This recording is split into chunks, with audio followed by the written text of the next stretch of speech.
다음 주에 될 건데 미리. 근데 제가 미천이 얼마 안 돼서 오늘 다 전해버리면 다음 주에 할 말이 없는데 어쩔까요? 그렇습니다. 저기 전라도에서 와서 모국어를 좀 쓰더라도 양해해 주시면 좋겠습니다. 저희 교회에서는 사투리를 안 쓰는데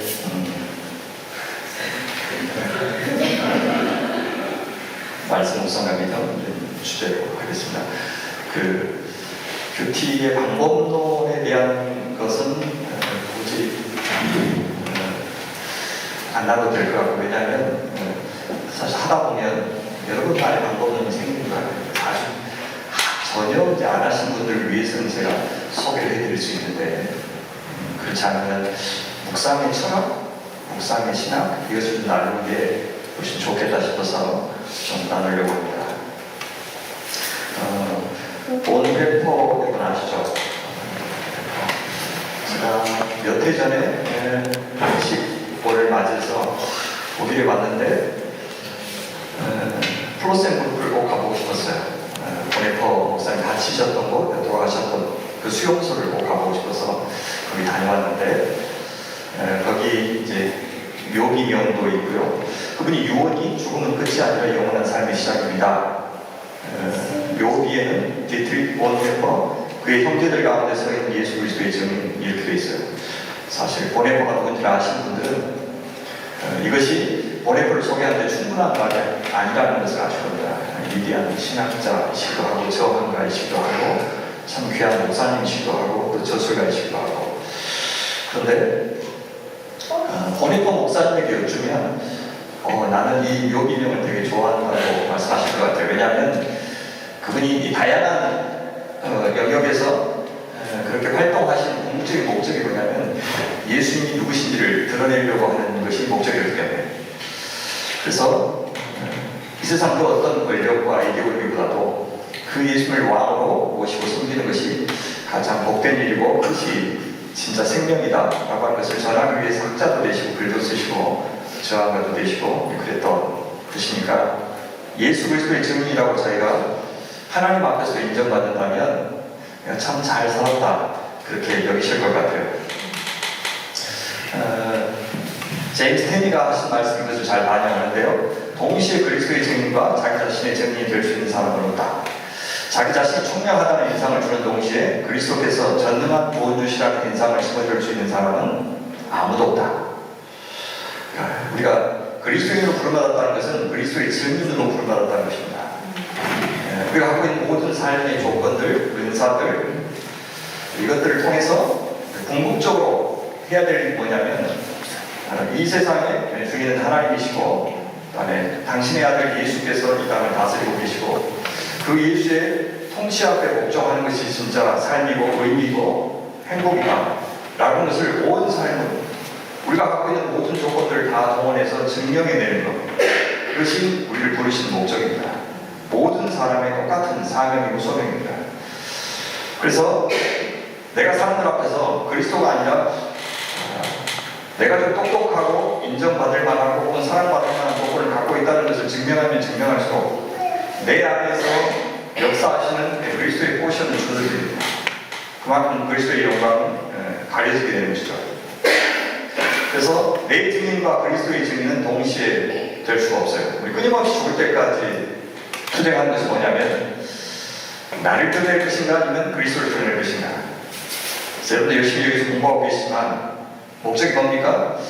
내가 쓸만한 사람인가, 인정받을 만한 사람인가, 대가를 지불하면서도 여러분 써줄 수 있고 무대에 서게 만들 수 있을 만큼의 자격이 있는 사람인 것을 어쨌든 증명하기 위해서 그런 준비를 하기 위해서 애를 쓰고 계시는데, 그것과 함께 더 궁극적인 목적인 그리스도를 드러내는 것이 소위 양립 가능한가, 그 고민을 계속하면서 평생을 살아야 됩니다. 그렇죠? 나를 증명해야 되는 이 세상에서 그러면서 동시에 그리스도가 더 드러나게 하려면 어떻게 해야 되지? 말을 어떻게 해야 되지? 어떤 자리? 여러분같이 이렇게 공부 대단히 한 사람들이 나중에 무대에 서게 되면 그것을 향유하려면 굉장히 많은 돈을 지불해야 될 것인데 그런 여력이 없는 사람들한테 여러분들은 어떤 사람이 됐지? 그죠? 이 귀도 계급화되어 있잖아요. 미각도 계급화되어 있잖아요. 정말 좋은 음식은 돈 없는 사람들은 맛도 못 봐요. 그래서 차별이죠. 귀도 차별, 눈도 차별. 여러분의 은사들을 하나님 주셨는데, 선물로 주셨는데, 연마하기도 했지만 하나님이 주신 건데, 그걸 통해서 내가 갈수록 비싼 티켓을 사야만 설 수 있는 그 무대, 그 무대에 서는 성공, 그것도 꿈꾸겠지만 동시에 누구든지 하나님의 여러분들을 통해서 들려주고 싶은 아름다운 곡을 들려줄 수 있는 자리를 어떻게 찾아갈까? 그래서 모든 사람에게 내 악기를 통해서, 내 음성을 통해서 그 그리스도의 위대하심을 펼쳐 보일 수 있는 자아는 내가 어떻게 만들어야 되지? 그러려면 훨씬 가난해져야 되고 덜 대접받아야 되는데, 근데 어떻게 하지? 그 고민을 평생 할 거란 말이에요. 좋은 그리스도인이 되면 될수록. 다윗도 그 고민이 있었던 것 같아요. 그래서 내가 내 몸을 더 걱정하게 하면, 그런 이제 운동선수의 비유예요. 혹은 군인의 비유예요. 군인이 절제하고 운동선수가 절제하죠. 사도 바울도 늘 자기를 절제했는데 그 이유가 뭐냐면, 내가 남에게 전파한 후에 열심히 복음 전했죠. 온 세상을 돌아다니면서. 그래서 많은 사람들 구원했는데 정작 자기가 도리어 버림이 될까 두려워하는가? 그럴 수 있을까요? 다른 사람한테는 예수를 잘 증거했는데, 그래서 교회도 세우고 전도도 많이 했는데 정작 자신은 하나님 앞에 버림받을 수 있냐고요? 있어요. 엉틀 같은 목사가 목회해도 그 교회에 많은 사람들이 올 수가 있고 주님을 만날 수 있어요. 정작 그 목사는 하나님 앞에 버림받을 수 있어요. 성령님은 저의 좋은 점뿐만 아니라 저의 약점을 갖고도 얼마든지 일하실 수 있는 분이에요. 뭐 좋은 사람만 썼다 그러면 세상에 쓸만한 사람 별로 없죠. 주님이 저의 약점을 아시면서도 그거 갖고도 역사하시니까 여기까지 온 거죠. 사도 바울이 그걸 두려워했던 거예요. 지금 내 앞에 나타나고 있는 수많은 전도의 열매들, 많은 교회들, 이것들 보고 내가 좋아하고 환호하고 감사하는 것, 그거는 누구든지 할 수 있어요. 근데 그러는 동안에 내가 하나님의 영광을 가로채고 내가 주인되고 내가 나의 증인, 그리스도의 증인이 아니라 나의 증인이 되고 있다는 사실 앞에서는 늘 두려웠던 거예요. 그게 양립할 수가 없습니다. 우리는 오죽하겠습니까? 날마다 말씀을 묵상하는 게 뭐냐면, 하나님은 자신이 계시한 때, 자신이 계시한 만큼, 자신이 계시한 방식으로만 우리가 알 수 있어요. 그러니까 우리가 더듬어서 하나님을 찾을 수 있는 필요는 없습니다. 하나님은 워낙 크신 분이니까 그래요. 그러면 하나님이 각 시대마다 굉장히 다양한 방식으로 자신을 드러내시는데 가장 대표적인 방법이 말씀이에요. 그래서 그 말씀을 늘 듣는다는 말은 그 하나님 앞에 선다는 말이죠. 그래서 그 하나님 앞에 서서 내가 뭘 원하지? 내가 뭘 욕망하지? 내가 궁극적으로 이렇게 예쓰면서 돈을 쓰고 시간을 쓰고 관계를 맺는 이유가 뭐지? 목적이 뭐지? 계속 내가 점검하게 만드는 거예요. 그러니까 내가 말씀을 묵상하지만 동시에 말씀이 나를 읽도록, 내가 말씀에서 읽히고 해석되고, 그래서 내 적나라한, 내가 스스로 나한테 질문하지 않으면 도저히 들키지 않는 내 욕망, 그것들에 대해서 들키는 일을 묵상해야 해요. 사람이 나를 지적하면 사실 되게 감당이 어렵죠. 그죠? 누군가가 내 속을 들여다보는 일은 편치 않습니다. 근데 하나님의 말씀 앞에 내 속이 들키는 거는 그때 사람들이 은혜 받았다고 해요. 내가 분명히 쪽팔리는 순간인데, 그래서 울기도 하고 부끄럽기도 하고, 그런데 그 순간은 왜 은혜 받았다고 해요. 사람들이 나를 지적하면 어때요? 너는 뭐 잘하냐? 이 속으로 들려주는 뭐 너는 얼마나 잘하길래 뭐 나한테 그러냐? 나도 너 지적하려면 한도 없이 지적할 수 있어야, 그러면서 반박하고 싶은 생각이 막 들어요. 근데 하나님 말씀에 내가 노출되면, 그렇죠, 좀 아시는데 사실 제가 뭘 꾸민다고 꾸몄을까요? 그러면서 굴복하는 게 자존심 상하진 않아요. 그래서 말씀 앞에 서지 않으면서 내가 나 자신을 안다는 것은 엄청나게 메타인지를 잘하는 사람 아니면 거의 불가능해요. 그래서 말씀 묵상은 세상 끊임없이 나한테 내 욕망을 자극하는 소리를 할 것이고, 그럴 건데 그걸 정당화하는 논리들을 계속 제공할 것인데, 너 그렇게 살아도 돼. 야, 다 그렇게 살잖아. 그렇게 안 살면서 네가 무슨 살아남을 수 있겠어? 라는 말을 계속 할 것인데, 그것에 대해서 내가 대답하고 반박하기도 하고 대안도 제시하는, 그렇게 하기 위해서 나는 하나님의 말씀을 묵상하는 겁니다. 84년부터 했으니까 한 40년째 지금 묵상하고 있는 것 같아요. 2000년부터 지금 24년, 25년 동안 지금 매일 성경을 하고, 또 목회자용 매일 성경을 창간해서 편집장을 하고 있어요. 보통 이제 매거진 편집장은 평균이 한 5년입니다. 그냥 마감 인생을 살다가 인생을 마감하는 경우가 많기 때문에 거의 5년 이상은 못한다. 그래서 24년을 한 것은 기네스입니다. 우리나라에서. 여러분들 좀 대단한 사람 앞에 지금 세워놓거든요. 뭐냐, 다른 게 아니고 잘하는 게 아니고 오래 버틴 거 그렇게 하고 있습니다. 지금 저도 여기 오기 전에도 계속 마감 작업을 하다가 지금 왔어요. 매일 성경 하고 있는 66권을 다 집필했어요, 내용을. 그리고 이제 매일 성경을 그만하고 제가 목회자용을 창간한 겁니다. 2012년부터 작년 말까지 날마다 CBS 매일 성서강에 그거를 매일 10분씩 3,690회 하루도 펑크 없이 그걸 다 했습니다. 그리고는 이제 마감했습니다. 다 끝났습니다. 이 순간에는 와 하셔야 됩니다. 여러분 뭐 이렇게 잘하면 브라보 뭐 그죠? 브라비 막 이렇게 하잖아요. 그죠? 이 순간에 여러분 와 합니다. 와. 이걸 엎드려 절박히 그래서 이렇게 많이 만들었습니다. 지금 만들고 있는 책이 묵상어설교 한 380쪽짜리, 그거를 2달에 한 번씩 지금 만들어내고 있습니다.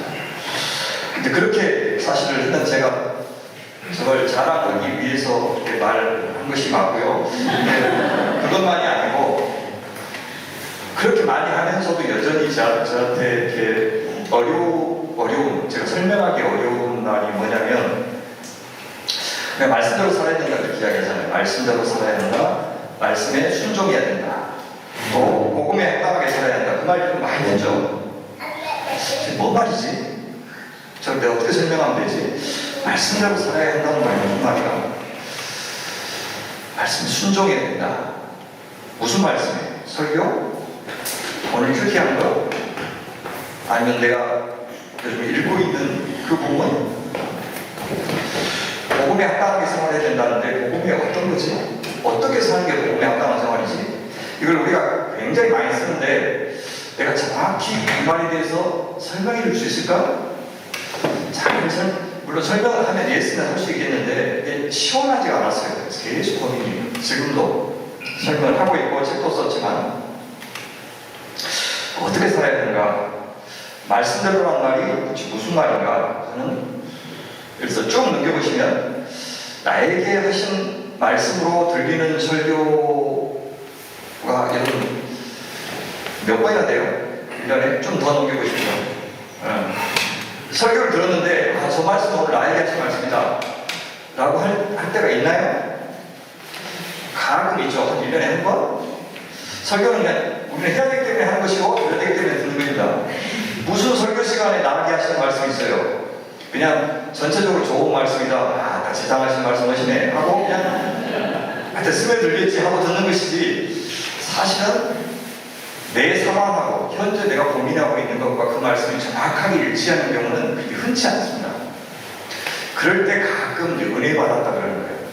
그날 설교가 유독 좋거나 구조가 아주 잘 짜여졌거나 본문 해설을 잘 했을 때, 그때가 아니라 저 말씀이 되게 평범한데 꼭 내 상황을 알고 목사님께서 말씀하시는 것 같다 하고 싶을 때가 있어요. 주님께서 꼭 지금 내가 궁금하게 여겼던 것도 마음에 이렇게 막 이렇게 씨름하고 있는 문제들에 대해서 주님이 아시고 대답도 주시고 위로도 하시고 격려도 하시는 것 같다 싶을 때가 가끔 있어요.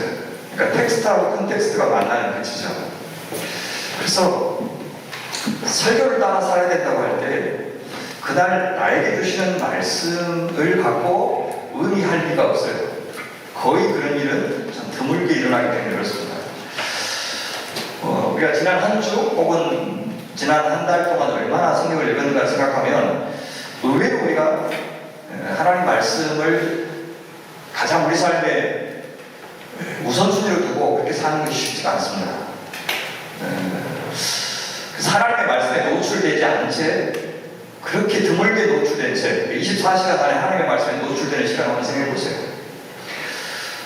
내 관심이 대부분 어디가 있나요? 아침 일어날 때부터 저녁에 잠들기까지 그 소위 하나님 나라 소식 또 하나님의 관심 그런 것들이 내 삶에 얼마나 이렇게 와닿는지 생각해 보시면 야 그렇게 내가 노출되지 않은 채로 하나님의 말씀으로 산다는 것이 과연 가능할까? 그런 생각이 아마 들 겁니다. 그런데 우리는 다 알고 있듯이 신앙은 아주 구체적인 삶의 원격입니다. 신앙은 신앙 고백의 문제가 아니에요. 어떤 것에 동의하는 문제도 아니고 그냥 내가 누군가의 문제가 신앙의 문제입니다. 내가 어떤 존재로 하나님 앞에 살고 마음을 품고 관계를 맺고 욕망하고 그래서 내가 어느 자리에 있어야 되고 무엇을 해야 되는지의 문제가 신앙이에요. 그러니까 무슨 말을 하는지의 문제가 신앙은 아니라고요. 심지어 내 마음 상태가 내 기분이 어떤가의 문제도 신앙의 전부는 아니에요. 일부는 아니지만 그래서 네가 가장 중요한 것을 들여서 어디에 투자하느냐 대표적으로 네 시간, 네 돈 그것들이 어디를 향하고 있느냐 이것이 신앙의 문제예요. 그러니까 교회 왔다 갔다 하는 거 갖고 신앙이라고 할 수가 없죠. 그죠? 내가 열심히 찬양하고 많은 성경을 읽고 이 문제도 신앙의 문제라고 그래서 어떤 사람이 될 건데 그래서 어떻게 살 건데 그걸 묻는 거지. 그럼 많은 종교 활동들은 그냥 내 마음을 위로하고 편안하게 할 수 있어요. 그건 기독교뿐만 아니라 어떤 종교를 다 있어요. 그래서 어떤 종교를 선택하는 문제도 자기에게 주어지는 유익만 생각할 때는 기독교가 가장 좋은 종교가 아닐 수도 있어요. 자기 취향에 맞는 종교가 있을 수 있다고. 기독교는 하나님은 뭘 믿냐? 그래서 넌 누군데? 그래서 왜 사는데? 그래서 그 네가 갖고 있는 삶의 조건 누구 거라고 생각하는데 그 질문에 내가 대답을 해야 돼. 어떻게 대답하느냐가 나예요. 저 보세요. 저 어버이날 꽃으로 퉁칠 생각하지 말아요. 신앙은 구호로 퉁치는 게 아니에요. 내가 어떻게 고백했다고 하는 문제는 중요하지 않다고요. 얼마나 근사한 고백 다 할 수 있어요. 특히 분위기만 띄워주면 포스터 가보세요. 세상에 저것들 데리고 세상 다 변화시킬 것 같아요. 아니 포스터만 갔다 오면 이제 다 없어져 버려요. 애들이 뽕 맞은 애들 같이 갑자기 뭐 변화된 것처럼 보이는데 다 아무것도 아니에요. 그래서 잠깐 기분 좋다고 온 거예요. 그 다음부터 그래서 어떻게 사냐는 거예요. 그래서 생활 습관 하나 바뀌었느냐 우선순위 하나 바뀌었느냐 그것 갖고 이야기하는 것이 현장에서 눈물 다 쏟아붓는 것을 옆에서 다 보는데 나만 안 오는 게 이상하잖아요. 그래서 제발 눈물로 나게 해달라고 기도할게요. 아니에요. 특히 음악하는 사람들은 감성이 풍부해가지고 살짝만 던지면 다 울어. 여기 유럽 애들은 미국 애들은 또 달라. 미국 코스타 가면 안 울거든. 유럽만 오면 울리기 정말 쉬워. 예술하는 애들이 감성이 풍부해가지고 겁나 쉬워요. 그리고 신앙은 선택의 문제예요. 근데 그 선택과 하나님의 말씀이 무슨 관계인지의 문제예요. 내가 이런저런 선택을 할 수 있는데 그래서 누구의 영향받고 무엇의 영향을 받아서 그 선택을 하는가의 문제예요. 어떤 사람들은 하나님의 말씀을 들었다고 해서 하나님의 뜻을 알았다고 심지어 조금 더 신령한 사람들은 하나님의 말씀을 받았다고 그러고 또 더 신령한 사람들은 하나님 내게 말씀하셨다고 해요. 도대체 뭐가 무슨 자리를 하지? 그런 사람이 있죠. 그죠? 하나님께서 내게 말씀하셨다. 근데 뭐 갖고 그래요? 보면은 궁금해하고 있는데 성경을 봤더니 다 그게, 그죠? 그 말씀이 딱 다가오는 거죠. 수많은 말씀이 분명히 있었을 건데 그 말씀이 다가왔는지, 아니, 수많은 설교를 했는데 그날 유독 목사님 말씀이 다가온 이유가 뭔지, 가만히 생각해보면 내가 듣고 싶었던 말을 할 때까지 안 듣는 거예요. 드디어 컨펌해주는 말씀을 만난 거예요. 그래, 그때, 들렸다, 받았다, 그렇게 하는 거예요. 그래서 꿈보다 해몽일 가능성이 되게 많아요. 왜 유독 그게 크게 들릴까? 듣고 싶은 거예요. 시편 말씀에 성경은 내 발의 등이고 내 길의 빛이라고 했죠.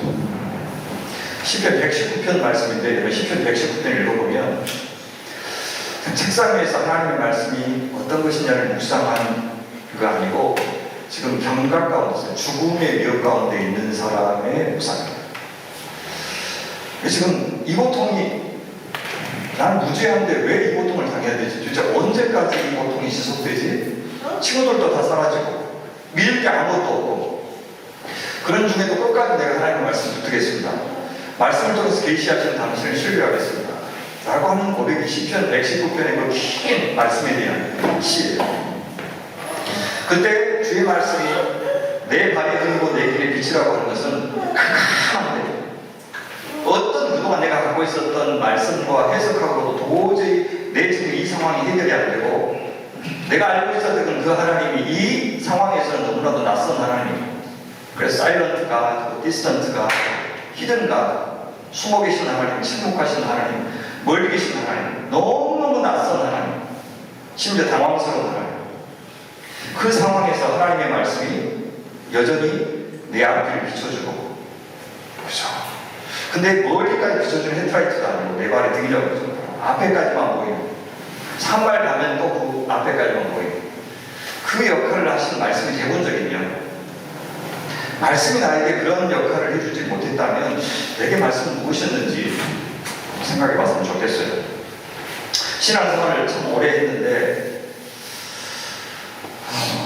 주님께서 내 안에서 꽉 차 계시지 않고 느껴지지 않고 항상 공허하고 허전하고, 그래서 그걸 채우려고 교회도 필요하고 그걸 채우려고 친구도 필요하고, 그런 사람들이 또 관계 중독에 빠지고 일 중독에 빠지고 성취 중심으로 살게 되고, 그래서 하나님과 나 사이에서 내 가치와 어떤 내 존재의 이유가 해명되지 않고 내 밖에 있는 것들로 나를 자꾸 치장해서 내 가치를 정하려고 그러고 내 존재의 이유를 찾으려고 하는 그런 것이 우리의 그 일상입니다. 보통 사람들.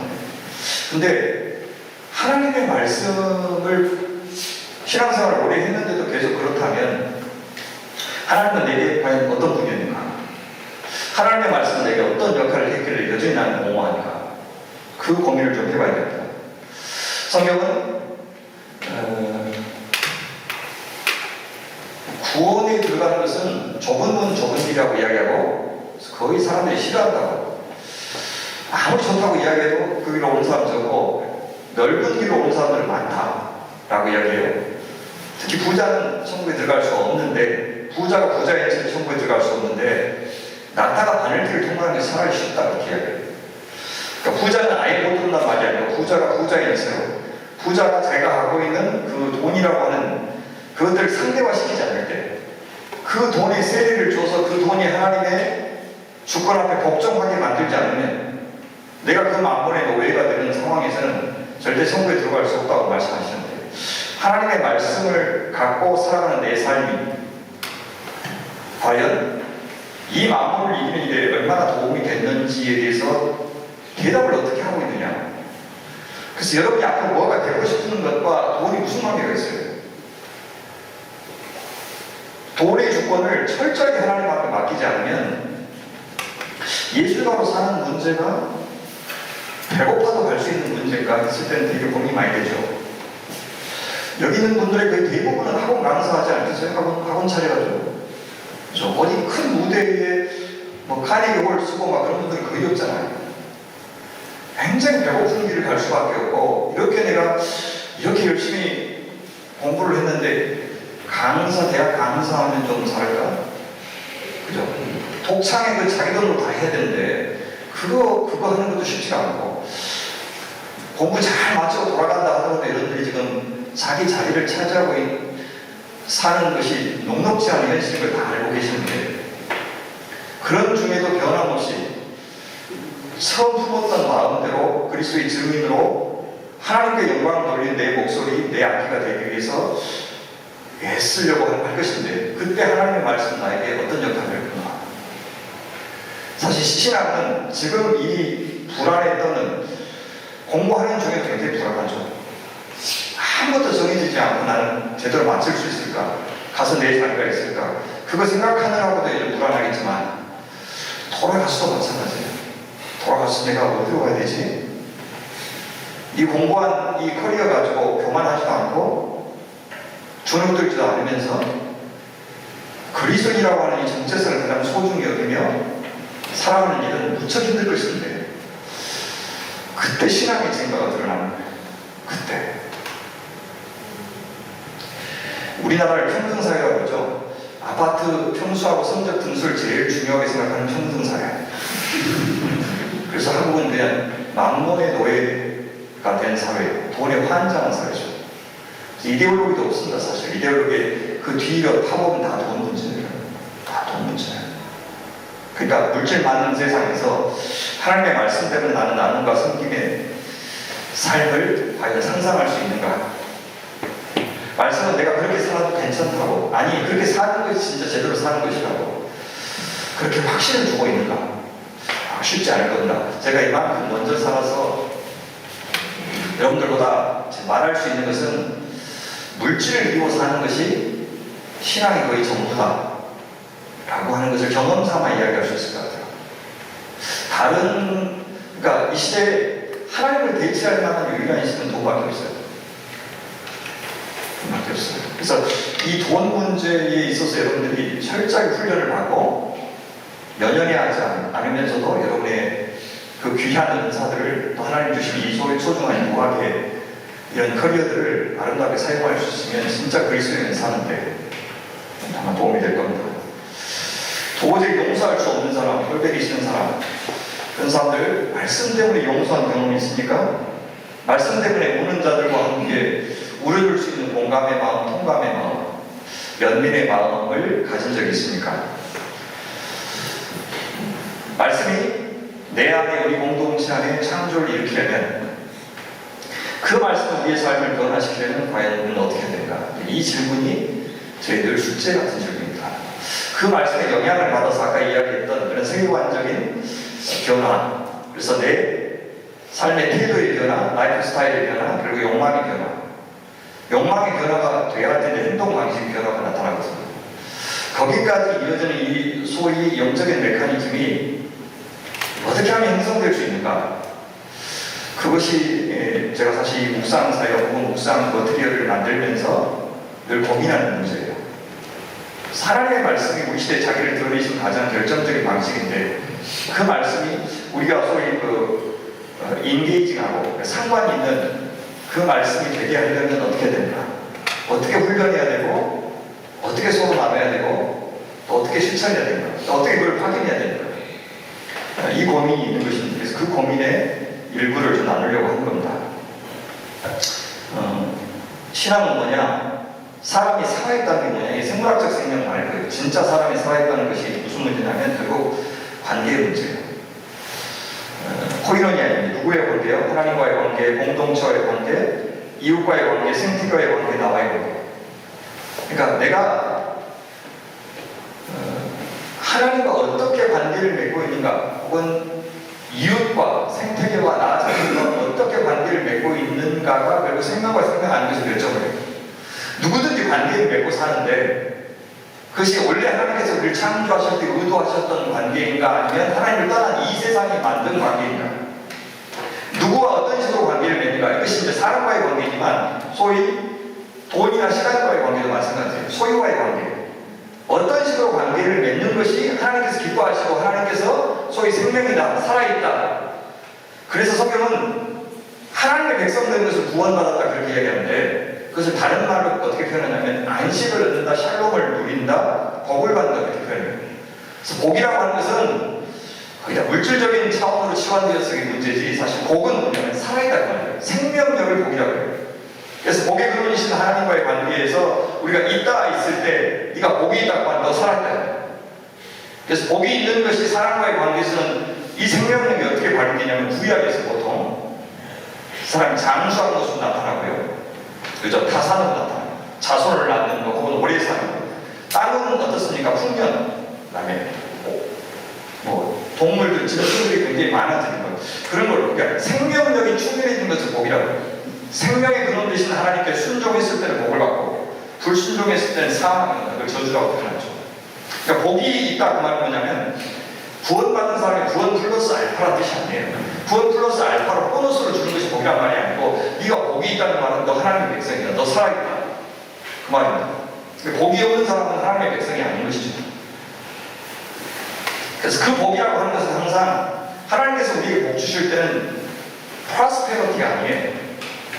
플로리싱. 나만 번성하고, 나만 부자가 되고, 나만 앞서가고, 나만 잘나고, 나만 성공하고, 이것은 세상에 말하는 성공이고, 그래서 제로섬이죠. 내가 잘 되는 동안 누군가의 밥그릇은 비어가는 거, 누군가의 기회는 앗아가는, 그런 것들이 세상에 말하는 복이에요.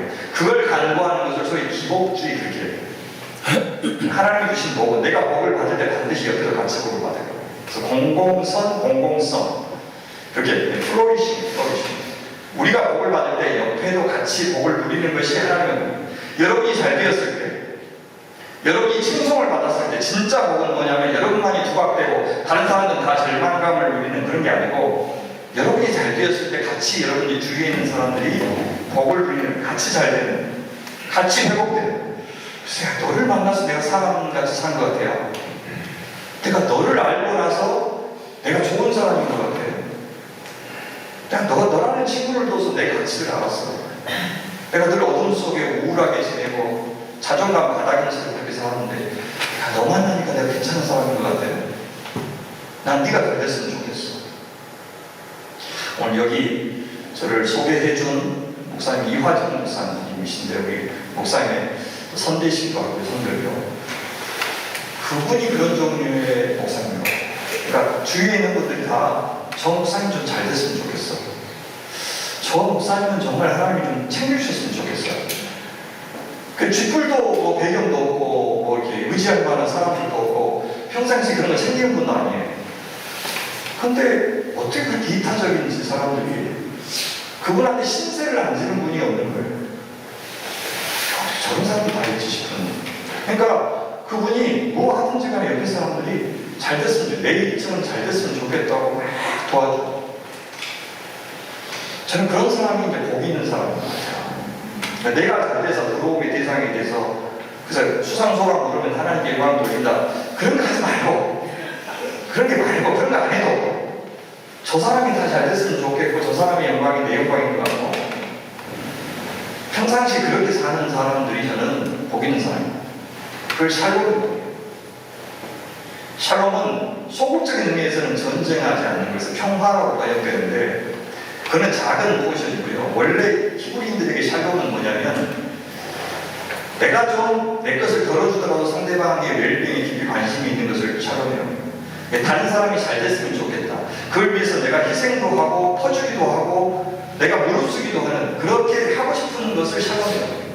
그러니까 나만 잘 됐으면 불편하고 다른 사람이 잘 됐을 때 비로소, 같이 잘 됐을 때 비로소 안심하는 그런 상태, 굉장히 이타적인 상태를 성경이 말하는 샬롬이라고 해요. 그러니까 우리 그리스도인이 된다는 것은 그런 거예요. 내가 좀 잘 됐을 때, 나보다 훨씬 착한 사람이 있고 실력 있는 사람이 있고, 그런데 왜 나한테 기회가 주어지지? 하면서 좀 미안해하고, 그리고 그 기회를 가지고 나만 잘 되려고 하지 말고 어떻게 하면 두루두루 잘 되려고 할까 하는 그런 마음에 사로잡히는 거, 그런 것을 샬롬이라고 해요. 그럴 때 그 사람이 안식이에요. 안식, 쉼, 그죠? 안식의 사람. 누구 옆에 가면 내가 위축되는 사람이 있잖아요, 그죠? 내 허물이 막 드러나는 사람이 있죠. 근데 누구 옆에 가면 내가 무장 상태가 돼서 내 말을 막 해도 괜찮을 것 같아요. 계속 굉장히 안전한 사람이 있잖아요, 그죠? 저 사람은 내 허물을 알아도 이용할 것 같지 않고 나를 달리 볼 것 같지 않은 그런 사람이 있잖아요. 되게 그런 사람이 안식의 사람이에요.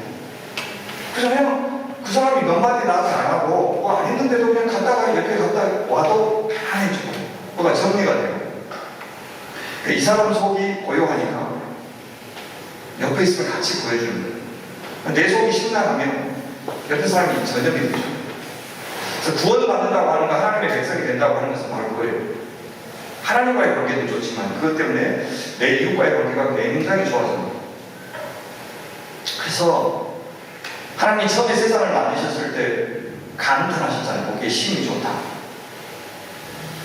그래서 구원받는 사람, 신앙이 좋아지는 사람은 좋은 사람들이에요. 좋은 사람은 안 된 채 그냥 예수 믿는다고 고백해서 천국 가는 그런 일은 없어요. 그게 제일 큰 복음의 복회. 성경 어디도 그런 말이 없어요. 고백만 하면 천국 가는 티켓 얻는다. 그냥 심각한 배우예요. 그래서 복음의 변질입니다. 변질. 좋은 사람 되지 않으면, 좋은 사람이 되지 않으면, 그래서 그리스도의 형상까지 자란다, 거룩해진다, 의로워진다, 굉장히 다양하게 표현하지만 쉽게 이야기하면 거기 신이 좋다 하시는 그 하나님의 탄성을 회복하는 개인적으로 공동체적으로 그런 정도의 목표를 가지고 하나님께서 자기 아들을 세상에 십자가에 험한 고통을 당하게 하신 거예요. 우리는 자꾸 주님의 죽음에만 몰두하는데 왜 그것이 십자가일까? 라고 하는 질문에 대해서는 대답을 하지 않으려고 해요. 우리가 죽을 죄이니까 죽는 건 이해가 돼요. 근데 왜 십자가예요? 죽는 방법이 그렇게 많은데. 아니, 오자마자 헤롯이 죽이려고 했잖아요. 그때 돌아가시면 안 돼요? 어린아이에 또 피는 안 되는 거예요. 그때는 피하게 하시잖아요. 그 30년 살게 하시고 3년 공생의 후에 십자가에 굳이 달려 돌아가게 하시죠. 왜요? 왜? 그 십자가의 의미가 뭔지를 생각했는데 왜? 그 십자가는 예수님의 십자가만이 아니라 너희의 십자가가 되라고 이야기하잖아요. 그럼 그 십자가를 통해서 만들고자 하는 인간은 어떤 인간이에요? 십자가를 따르지 않는 인간은 내 백성 아니다, 내 제자 아니다 그랬잖아요. 자기를 부인하고 자기 십자가를 지고 나를 따르라. 그 말이 그냥 보통 단어가 그런 문제 정도가 아니잖아요. 그렇죠? 그래서 그 십자가의 인간이 된다는 것은 어떤 건가요? 철저하게 이타적인 인간이에요. 자기 중심성이 죄의 핵심이잖아요. 그렇죠? 그래서 하나님 중심성을 회복하는 거죠. 하나님이 중심에 두니까 내가 상대방에게 어떤 해야 되겠어요? 하나님이 늘 중심에 두는 결정을 해야 되잖아요. 내 중심이 아니고. 죄라는 것은 내 중심이에요. 그 내 중심이라고 하는 말은 어떤 시대는 이데올로기죠. 어떤 시대는 돈이죠. 여러분들한테는 뭡니까? 음악이죠. 음악을 얼마나 여러분 중심으로 만들려고 하잖아요. 각 시대마다 이렇게 노래해야 이 노래가 대단한 노래가 된다라고 다 이야기하죠. 나머지 모든 노래들은 배격하고 있어요. 그래서 노래도 권력이 있잖아요. 음악 세계도 권력이 있잖아요. 어제 제가 오면서 그 대한항공을 타고 왔습니다. 국적기를 타고 왔습니다. 거기 이제 항상 전 다큐멘터리를 좀 보는데 마에스트로라고 하는 여성 지휘자 뽑는 대회 2022년에 파리스에서 열렸던 그 대회 실황을 봤는데 와, 여성 지휘자들의 3%밖에 안 되더라고요. 그 3%인데 그 대회에서 이제 떨어진 사람들에게 1대1로 피드백을 해주는데 너무 동작이 컸다, 너무 감정적이었다. 그래서 그분들이 그래요. 남자들한테도 그 기준을 적용했을까? 남자 지휘자들한테 동작이 크다고 당신 자격 없다고 그렇게 했을까? 여성들은 여성들답게 지휘한다는 것에 대한 저 사람들 관념이 있지 않을까? 그래서 심사 기준에 대해서 굉장히 받아들이지 못하는 그런 사람들 이야기를 들은 적이 있어요. 여성들이 얼마나 음악 세계에서 그 권력의 자리에 있어 소외되고 들러리로 전락하고 있는 일을 보여주는 거죠. 그래서 여러분들이 그런 것에 대해서 저항하면서 모든 사람들이 평등하게 음악을 들을 수 있고 저마다의 독특한 가치들이 존중받을 수 있는 그런 음악의 세계를 구현하는 일에 그냥 이미 정해준 그 기준에 잘 길들여서 내가 거기에 잘 부합하는 사람이 되어가는 차원에 머물지 말고 어떻게 하면 조금 더 샬롬과 법과 안식이 향유되는 음악의 세계가 되게 하는 일에 작게나마 기여할까, 그런 고민이 있으면 좋겠다는 생각이 들어요. 저는 양악은 잘 모르고요. 저는 판소리에 아주 매니아입니다. 판소리를 아주 좋아하고 그 전문가 수준. 그래서 뭐 전주대사섭의 청중평가단 할 정도로 엄청 좋아하고 그런다. 판소리 이제 잘하는 분들하고도 좀 잘 지내고, 우리나라에 가야금 제일 잘하는 이 기교에 있어서 제일 잘하는 사람이 이런 말이 들려는데, 하여튼 그 배우 이한이 있죠. 이한이의 언니가 최고예요. 그 엄마가 이제 문현수 교수하고 문재숙 이대 교수인데, 분이 이제 우리나라 국악 찬양 만들기도 하고 했던 그런 분인데, 그 친구가 최근에 국악팀을 하나 만들었어요. 뭘로 만들었냐면, 장애인들의 부모님들은 음악을 향유하기 힘들잖아요. 장애 아이들 때문에. 자기가 장애한다. 그러니까 완전히 탑만 치다가 결혼했는 장애아를 낳으면서 모든 커리어가 중단되고 그 아이를 돌보면서, 그러면서 이제 못 보던 것이 보인 거예요. 그동안 내 공연을 봤던 사람들, 내 공연에 환호해줬던 사람들이 청중들이 그렇게 제한됐다면서 알아요. 이 좋은 공연들을 절대 못 볼 수 있는 사람들이 보이기 시작한 거예요. 자기와 같은 장애인을 두는 그런 부분들이 있어요. 그 사람들을 위한 공연만을 위한 공연단을 만든 거예요. 그래서 이런 것들이 뭐냐면, 자기 은사를 가지고 이제 샬롬을 누리고 안식을 누리고 복을 함께 누리는, 그것을 드디어 고민하기 시작한 거예요. 참, 그것이 그리스도인이 아닐까 하는 생각이 들어요. 그래서 신앙이 성숙한다고 하는 것은 그 관계가 깊어지는 거예요. 처음에 주님을 만났을 때 주님을 아는 깊이뿐만 아니라 다른 사람과의 관계, 세상과의 관계, 소위 피조세계와의 관계 혹은 나와의 관계도 이제 시작하는 거잖아요. 재정립하는 것이고, 그러면서 주님과의 관계가 깊어지면서 동시에 다른 관계에도 영향을 많이 미치기 시작하는 거죠. 그래서 저는 관계적 상상력의 확장 느낌이에요. 도대체 하나님의 백성으로 산다는 것이 어떻게까지 사는 것일까? 그 전까지는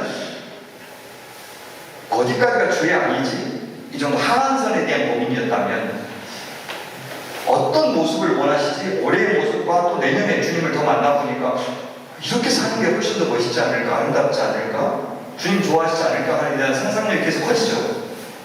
그런 상상력이 확대되는 거예요. 주님을 경험하면 경험할수록 또 천국의 그 복을, 안식을, 샬롬을 누리면 누릴수록 어때요? 훨씬 더 풍성해지죠. 그래서 공시적 상상력, 그 다음에 통시적 상상력이라고 하는데, 공시적 상상력은 같은 시대에 살고 있는 사람들, 내가 안 만나봤지만 내 오늘의 이 말과 행동이 누군가에게 반드시 영향을 미친다는 생각으로 행동하는 것. 통시적 상상력이라고 하는 것은 오늘 나는 과거에 살아왔던 삶의 결과물이라는 생각으로, 내가 오늘 어떻게 사는지가 내가 못 만나볼 미래의 어떤 사람에게 반드시 영향을 미친다는 생각으로, 당장 오늘 나에게 미치는 영향만 고려하지 말고, 오늘 내가 뭘 하나를 하더라도 누구한테 안 들키면 되는 문제가 아니고, 나한테 당장 재정적인 유익을 얻으면 혹은 평판을 주어지면 그러면 다른 것은 다 누가 없는 그런 이기적인 사람 되지 말고, 반드시 하나님은 주님 앞에 서라는 것은 다 영향을 미치게, 내가 통제할 수 없어요, 그 영향을. 그래서 의미는 내가 만들 수 없는 거예요. 나는 그냥 오늘 사는 거예요. 그 의미를 만들어서 그것이 추수하게 만들고 결과가 되게 만드는 분은 하나님이세요. 그것을 믿고, 하나님의 그 주권을 믿고, 통치를 믿고, 영향력을 믿고 주님 앞에서 다르게 살기 위해서 노력하는 거예요. 그것을 공시적 혹은 통시적 상상력, 그렇게 해요. 신앙이 깊어진다는 것은 그래서 마음의 연대성이 강화되는 거예요. 다른 사람의 문제가 내 문제가 되는 거예요. 그래서 저는 불쌍히 여기기도 하고, 같이 좋아하기도 하고, 같이 축복하기도 하고, 또 때로는 같이 분노하기도 하고, 그렇죠. 그런 마음들이 점점 커져서 세상은 나 혼자 사는 게 아니고, 내가 한 만큼 사라지는 게 아니고, 거의 다 은혜구나. 한 사람이 수고해서 내가 사실 거저 먹는 것이 대부분이구나. 내가 노력해가지고 결과를 끝까지 만들어내는 것이 없고, 그 과정에서 수많은 사람들의 도움과 또 인내와 또 배려와 또 심지어 우연처럼 보이는 그런 일들이 겹치고 겹쳐서 오늘 내가 되었구나 라는 생각으로, 사실은 내가 할 도리는 있지만 거의 대부분은 은혜구나 라는 생각으로 사는 것, 그것이 이제 연대성의 과학입니다. 그랬을 때 눈에 보이지 않는 하나님이 이렇게 일하시는구나, 주님이 이걸 원하시는구나, 이것이 하나님의 뜻일지 모르겠구나 라고 하는 감과 촉이 생겨요. 신앙생활 시작하면서는 하나님의 뜻을 따라 산다고 할 때 못 살아요. 뭔지 몰라요. 무슨 말인지. 눈에 보이지도 않고 귀에 들리지도 않는데 그것 가지고 하나님이 좋아하신다 어쩐다 그 마음을 어떻게 알아요? 근데 수십 년 신앙생활 하시는 우리 권사님들은 말로 설명해보라 못해요. 몰라. 근데 하나님 좋아하실 것 같아 그래요. 그게 맞아요. 그런 간과 촉이 예민해지는 문제, 그래서 하나님의 뜻을 분별하는 지혜가 생기는 문제가 신앙이 좋아지는 문제예요. 그것은 좋은 사람일 때 가능해요. 좋은 사람일 때.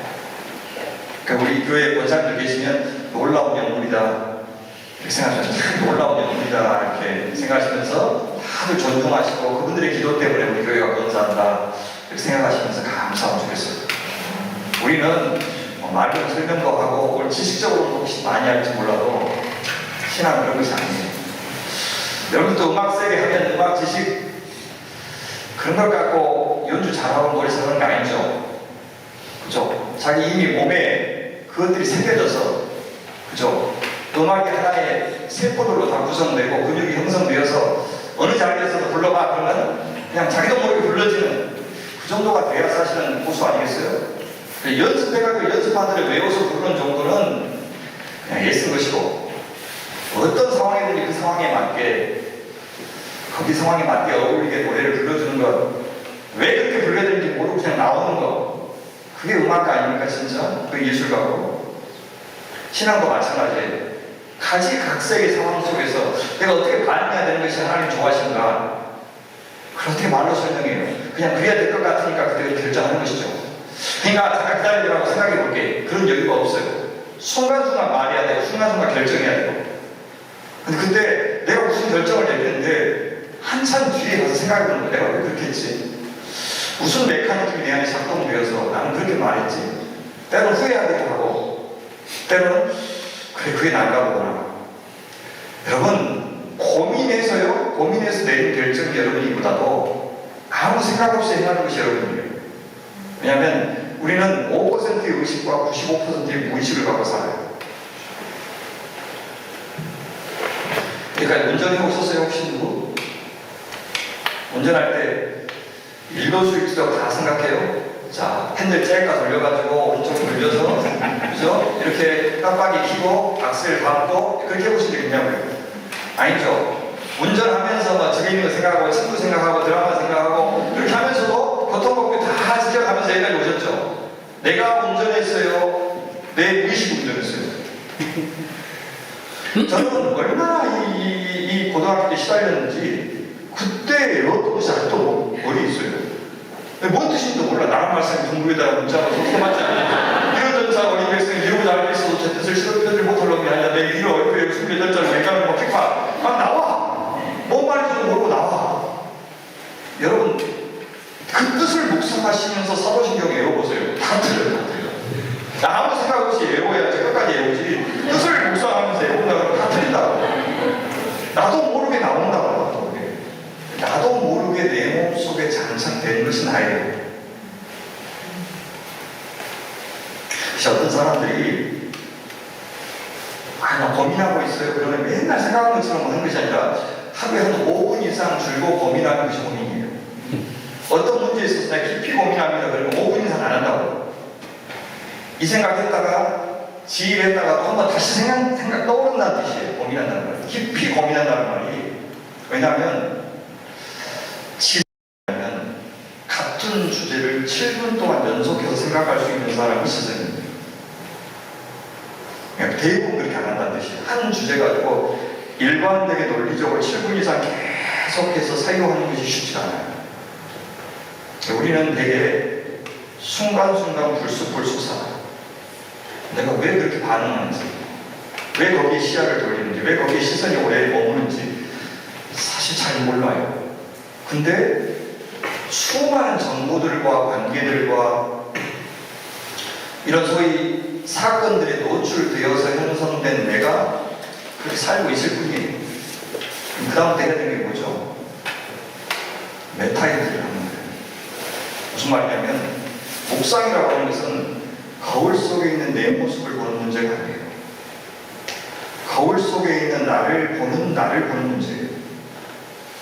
거울 속에 있는 나를 보면서 아따 잘생겼다 라고 하는 생각은 왜 하지? 그게 묵상이에요. 거울 속에 내가 비치죠. 비치면서 그 거울 속에 있는 나를 보면서 내가 생각하는 그 생각이 나예요. 거기에 비친 내 모습이 있는 그대로 내 모습이 아니고, 그래서 메타인지라고 하는 것, 묵상이라고 하는 것은 어떤 방식으로 사용하고 결정하고 있는 나를 보는 거지. 무엇에 영향을 받았지? 어떤 욕망 때문에 나를 그렇게 결정했지? 뭐 때문에 내가 화가 난 거지? 뭐 때문에 나는 좋아하지? 라고 하는 그 나가 도대체 무엇에 영향을 받았길래 그렇게 하고 있는 거지? 이것이 하나님의 말씀인가? 하나님께서 좋아하셔서 나는 그렇게 하고 있는가? 라고 하는 것을 그냥 나를 방치하지 말고, 방치하면 수많은 이 정보들은 다 하나님과 상관없는 정보들이에요. 그것들에 의해서 그냥 막연히 내가 노출되었을 뿐인데, 그 노출된 내가 만들도록 나를 가만히 두지 말고, 심지어 유전적인 요인도 있고, 내가 자라온 삶의 환경들도 있잖아요. 환경들도 나를 만들고, 그럼 어디까지가 나냐고. 그죠? 하나님의 말씀에 의해서 영향을 받고, 하나님의 말씀에 의해서 내가 재조정되고, 창조되는 과정이 신앙의 과정이에요. 수많은 환경들에 의해서 오늘 내가 되었는데, 그것 중에서 내가 바꿔야 되고, 새로워져야 되고, 포기해야 되고, 때로는 반역해야 되고, 때로는 나를 절망시켜야 되고, 나를 무릎 꿇게 만들어야 되고, 그걸 회심이라고 해요. 그렇지 않으면 우리는 끝까지 개종할 거예요. 개종은요, 내가 마땅치 않아서 내가 종교를 바꾸는 거예요. 내가 신을 바꾸는 거예요. 그거는 나는 절대 안 바뀌겠다는 뜻이에요. 회심은 내가 바뀌는 거예요. 내가 내 주인이 바뀌어서 그 주인에 의해서 내가 영향을 받고, 그냥 살아왔던 세계관을 바꾸고, 불편하더라도, 거북하더라도, 대가를 치르더라도, 새로운 주인 앞에 나를 굴복시키는 것, 그걸 회심이라고 해요. 그 계기를 누가 만들겠어요? 때로는 어떤 사람들은 깊은 고난, 좌절, 이렇게 살아서는 안 됩니다. 혹은 굉장히 좋은 본보기를 봐서 저렇게 살고 싶다 라는 것도 계기는 되지만, 궁극적으로 나를 바꾸는 권위는 하나님 자신이어야 돼요. 특히 하나님의 말씀이어야 돼요. 진짜 하나님 말씀 맞구나. 이 말씀에 의해서 내가 교정돼야 되겠구나. 이게 진짜 살아있는 것이구나. 이게 진짜 인간다운 것이구나. 여기 진짜 복이 있구나. 남녀관계, 부부관계, 내가 시간을 대하는 태도, 이 하나님의 말씀에 비추어서 살아야 되겠구나 라고 하는 거예요. 그래서 그 관계를 잘 맺으려면 좀 소통해야 되겠죠. 그죠? 서로 잘 소통해야 되는데, 바로 하나님과 소통할 수 있는 감과 촉을 갖는 일, 결국 지식의 문제가 아니라 관계의 문제고, 결국 마음의 문제고, 그것은 사랑의 문제. 내가 누구를 사랑할 것이냐, 누구에게 나를 내어줄 것이냐, 이 문제에 대답해야 돼요. 그래서 그것은 하나님만이 하실 수 있는 일도 아니고, 우리가 해야 될 문제만도 아니고, 야고보서를 보시면 네가 드로니어드가 되죠. 하나님께 나아가는 God draws near to us. 하나님께서 우리에게 오시면 이렇게 해야죠. 그러니까 우리와 하나님 사이의 그 만남의 장, 바로 그 자리가 신앙의 자리예요. 그래서 하나님 늘 우리에게 노크하시죠. 그죠? 내가 너를 교제하고 싶다. 그때 우리가 우리 자신 문을 여는 문제, 대답하는 문제, 그걸 믿음이라고 그러죠.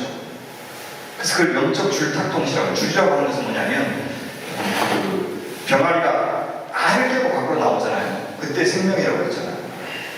근데 알을 깰 때 안에서 이렇게 막 쫀대요. 그걸 줄이라고 하는데요. 줄줄줄줄줄 하죠. 근데 힘이 약해요, 안에 있는. 그래서 그 안에 있는 그 병아리 힘만으로는 못 깬다고 해요. 그래서 그걸 보고 위에서 엄마가 밑에서 이렇게 하는 것을 보고 톡톡톡톡 있는 줄탁, 그래서 탁탁탁탁이 줄줄줄줄 하면 탁탁탁탁, 줄과 탁이 동시에 이루어졌을 때 생명이 나옵니다. 영적인 원리도 마찬가지예요. 우리가 하나님 앞에 줄줄줄줄 했을 때, 하나님이 탁탁탁탁탁 하고 반응했을 때, 그때 스파크가 튀었을 때, 사랑의 스파크가 튀었을 때 우리가 한 사람의 생명이 태어나는 거예요. 그 일들이 날마다 벌어질 수도 있고, 우리 삶에서 결정적으로 크게 벌어질 수도 있고, 그러나 우리가 열심히 줄줄줄 해도 하나님 듣고 계시는가? 아니면 나 혼자의 독백인가? 그렇게 느껴질 때조차도 하나님은 늘 사실 우리가 침묵할 때도 우리는 기복이 있잖아요. 하나님은 변치 않고 우리 일상 속에서 역사하고 계시다고 하는 사실을 믿는 것이 굉장히 중요하죠. 그래서 신앙은 계속해서 하나님과 우리와 이웃, 우리와 세상 간의 상호작용, 늘 그것을 통해서 우리 자신이 해석학이 형성되고 그 해석학을 따라서 우리의 삶의 질서들을 조율해 나가는 문제, 이 문제가 신앙의 문제다. 그래서 정리하면 묵상은 뭐냐? 하나님의 안목으로, 관으로 사유하는 것. 그래서 세계관적 사유관, 복음의 세계관, 하나님 나라의 세계관, 성경의 세계관, 이것을 따라서 이제 세상을 판단하는 것. 그래서 하나님 나라의 세계관이 형성되고 있지 않고는 하나님의 백성으로 산다고 할 수가 없어요.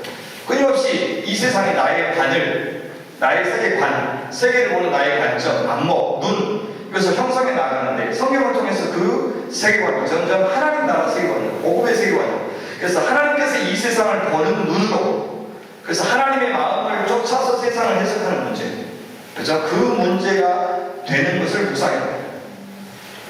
그래서 묵상하면서 오늘 내게 결국 실제적인 필요를 통해서 실제적인 필요를 채우려고 말씀으로 나아가는, 그건 당연해요. 너무 절박한데 말씀을 통해서 해답을 얻고 싶은 마음은 간절하고 그건 당연한데, 넘어서서 사실 그런 대답이 주어지지 않더라도 늘 하나님 그분이 어떤 분이신지, 그분이 어떤 방식으로 일하시는지, 그래서 자기 백성을 향해서 무엇을 원하시는지를 얻을 때, 그래서 내 속에서 하나님 나라 세계관이 뭉숭해질 때 이제는 어떤 상황에서도 어떻게 해요? 내가 그때 어떻게 판단해야 되고 어떻게 말을 해야 되고 내가 어떤 것을 무릅쓰야 되는지에 대한 감이 생기는 거예요.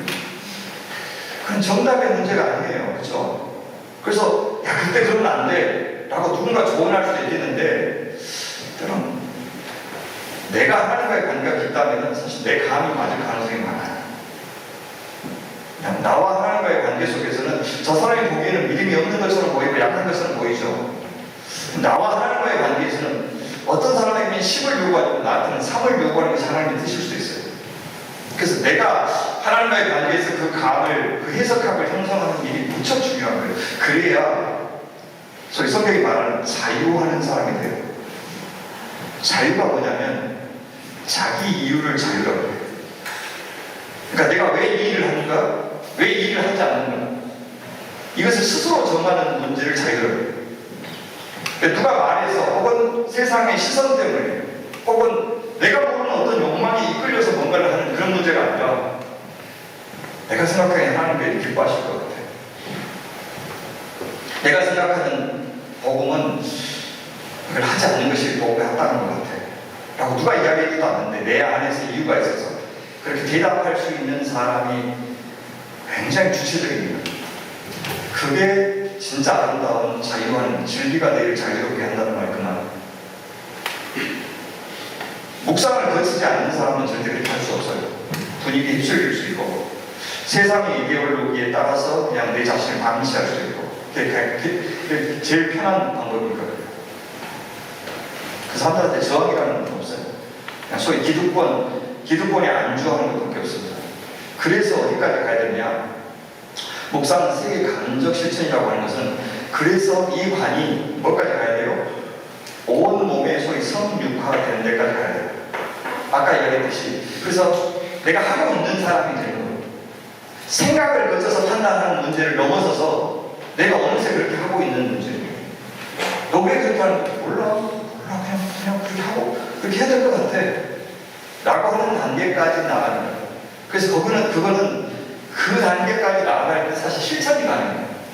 그러니까 머리로는 판단할 수 있어요. 머리로는 얼마든지 똑똑하게 이야기할 수 있는데, 그게 내 감으로까지 형성되어서 내 욕망을 하고 싶고 되고 싶고 갖고 싶은 그 욕망까지 영향을 미치지 않으면 내 손과 발이 움직이지 않아요.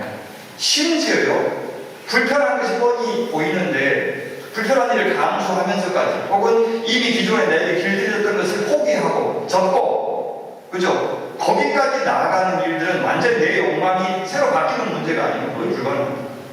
이 신앙의 문제는 아는 문제가 아니에요. 신앙의 문제는 사랑하는 문제예요. 신앙의 문제는 사무치는 문제예요. 안 되고 못 살아요. 여러분, 안 되고 살다 그러면 저는 여러분보다 훨씬 더 잘 살아야 될 거예요.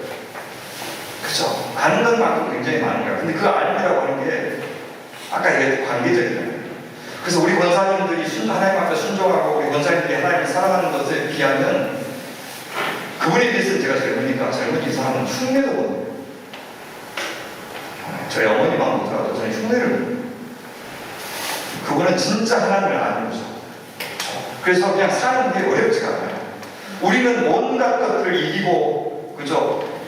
꼭 참고, 그렇게 해서 겨우 순종하는데, 하고 싶지 않은데도 하나님 하라 그러니까 그냥 애써서 하는데, 근데 그분들은, 이렇게 하는 것이 뭐가 어려워? 당연히 이렇게 해야 되지 하면서 자기 몸이 가 있어, 본인이. 하고 있어. 교회 일도 마찬가지예요. 우리는 이것저것 계산하잖아요. 그래서 지금 바쁜데, 시험도 있는데, 무엇도 있는데 하면서 얼마만큼 시간을 내는 것이 가장 효과적일 거야.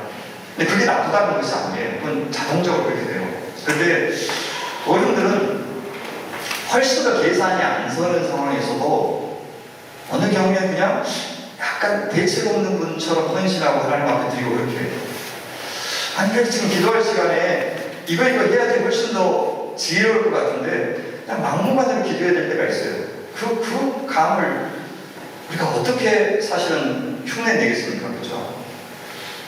저는 이제 목회하면서 그런 게 있어요. 저희 교인들은 약간 지성적인 분들이 많이 모여서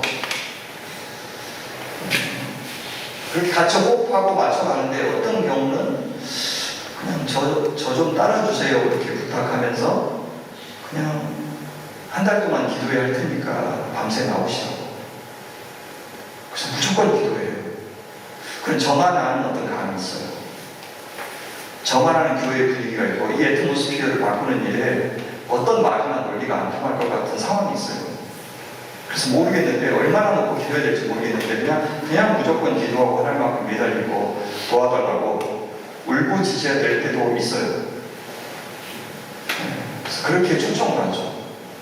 그래서 그분들은 겪어봐야 알아요. 목사님 왜 그러지? 우리 바쁜데 저녁마다 나오라고 그러고 그렇게 하는데 일주일 지나고 보름 지나고 그러면 나와서 기도하는 게 너무너무 재밌고 왜 기도하라고 그런지 성령께서 일하시는 것을 보고 그때서야 깨닫는 거예요. 그래서 말이나 논리나 지식 갖고 해명이 안 되는 하나님의 역사 같은 게 있거든요. 그런 것들이 온몸에 새겨지는 문제가 신앙의 절정인 거죠. 정리하면 묵상이라고 하는 것은 성경적 세계관을 통해서 관이 형성되고 그래서 내 욕망이 재조정되고 그래서 의지가 형성되고 그것이 습관이 창조되는 문제, 내재화되고 성육화되는 문제, 그것을 아비투스라고 해요. 내 안에 하나의 문화가 형성되는 문제, 영혼의 근육이 생기는 문제라고 이야기해요. 이것을 묵상이라고 해요. 아비투스는 특정 환경에 의해서 형성된 성향이나 사고, 인지, 판단과 행동 체계를 의미하는 단어인데 무의식적으로 나타나는 인간의 행위. 그래서 아까 이제 문화라고 하는 거예요. 내 안에 이미 행동 방식, 사유 방식이 형성이 되어 있어요. 그래서 일관성을 갖죠. 그래서 내가 습관이 형성되기 전에는 우리의 신앙을 안 믿는 게 좋아요. 교회에서 1년에 한 2번 정도 이제 특별 새벽 기도회 같은 걸 하잖아요. 그러면 어른들은 왜 특별자를 넣는지 이해를 못해요. 맨날 하는 새벽 기도를 왜 특별이라고 해? 이름까지 붙여서 하시니까. 왜냐하면 이분들은 잠이 없어요, 잠이. 그래서 5시에 하더라도 3시부터 깨가지고, 시간 안 가네, 그럴 수도 있어요. 그리고 그냥 일어나서, 그냥 나와서 맨날 앉은 자리에 똑같이 앉아요. 다른 사람이 그 자리에 이제 앉으면 이제 상처 왔습니다. 그래서 그 자리를 놔둬야 돼요. 그러니까 늘 하던 대로 하셔요.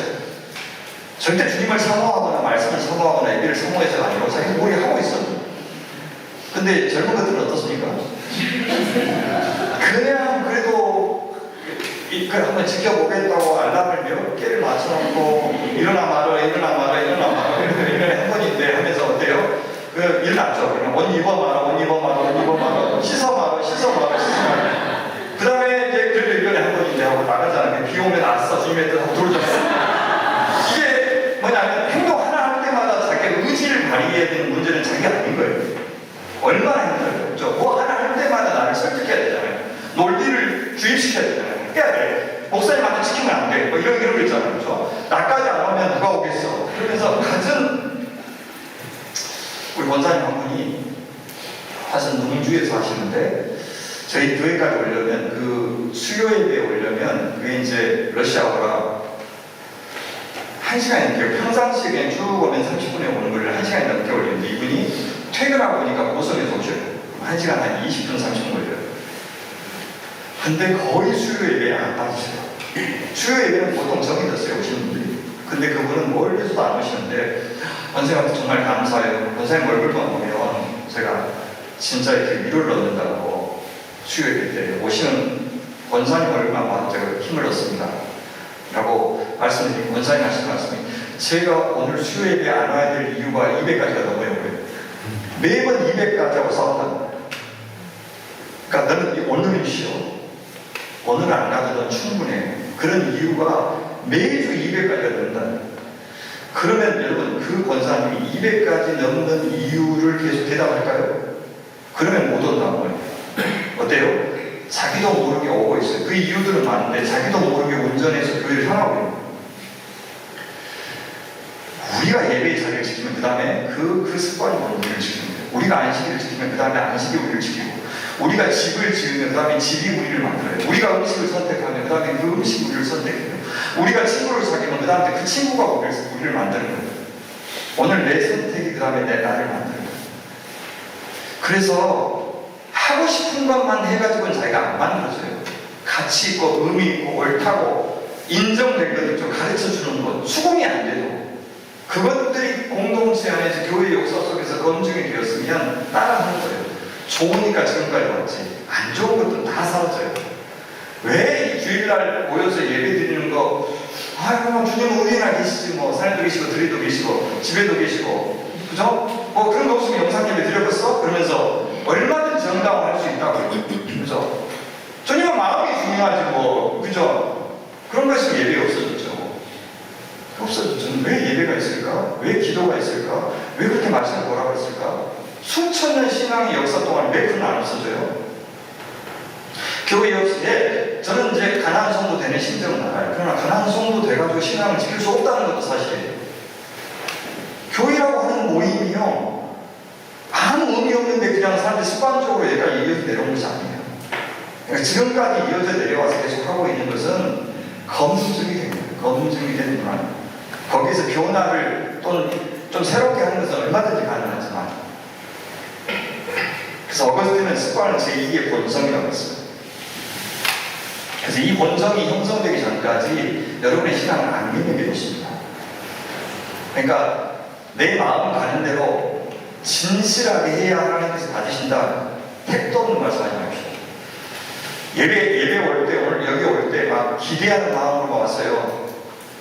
그래서 안 돼요. 괜찮아요. 원래 그래요. 와야 되기 때문에 오는 거예요. 근데 여기 와서 은혜를 받는 거예요. 미리 은혜 받고 오는 사람 없다니까요.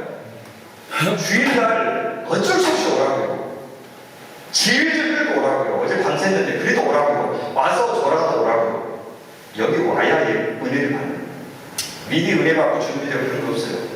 주님께서는 미리 준비된 마음, 열린 마음, 진실한 마음 받는다? 한 번도 우리 받아본 적이 없어요.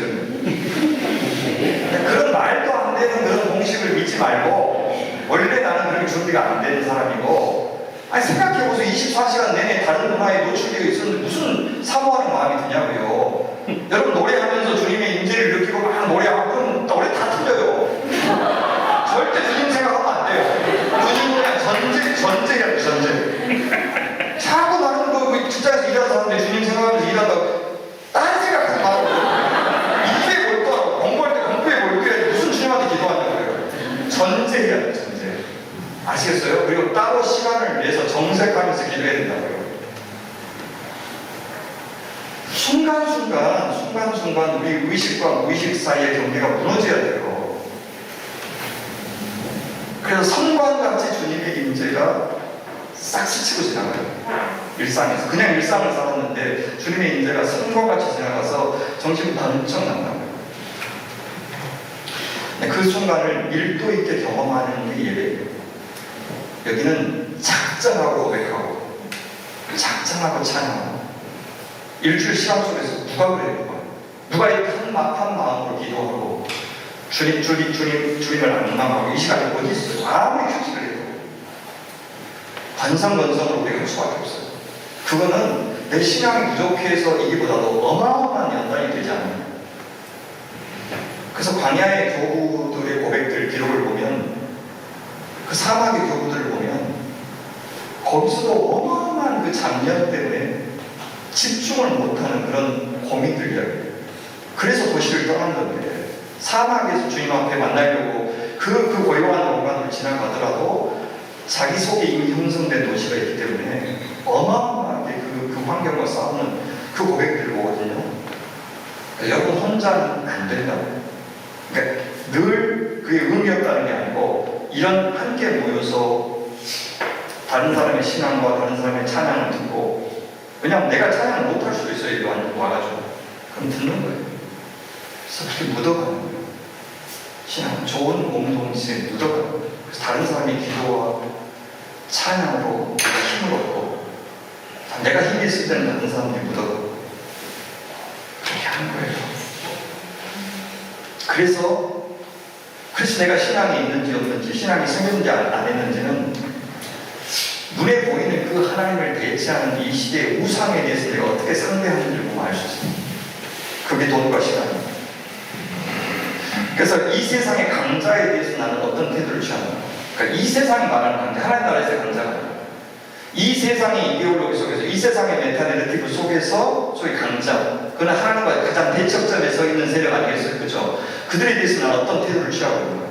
혹은 이 세상이 그래서 외면하고 소외된 그 약자들에 대해서 내가 어떤 태도를 취하고 있는지. 시간에 대한 태도라는 것은 뭐냐면 시간이 흘러가서 내가 늙고 내가 영향이 없어지는 것, 그래서 내가 사라지는 것에 대해서 내가 어떤 태도를 취하는가의 문제예요. 그냥 시간이 흘렀을 뿐인데 내 목소리는 더 이상 나오지 않고 내 연주를, 내 목소리를 기억해주는 사람이 없고 괜찮다고 여겨지는 문제예요.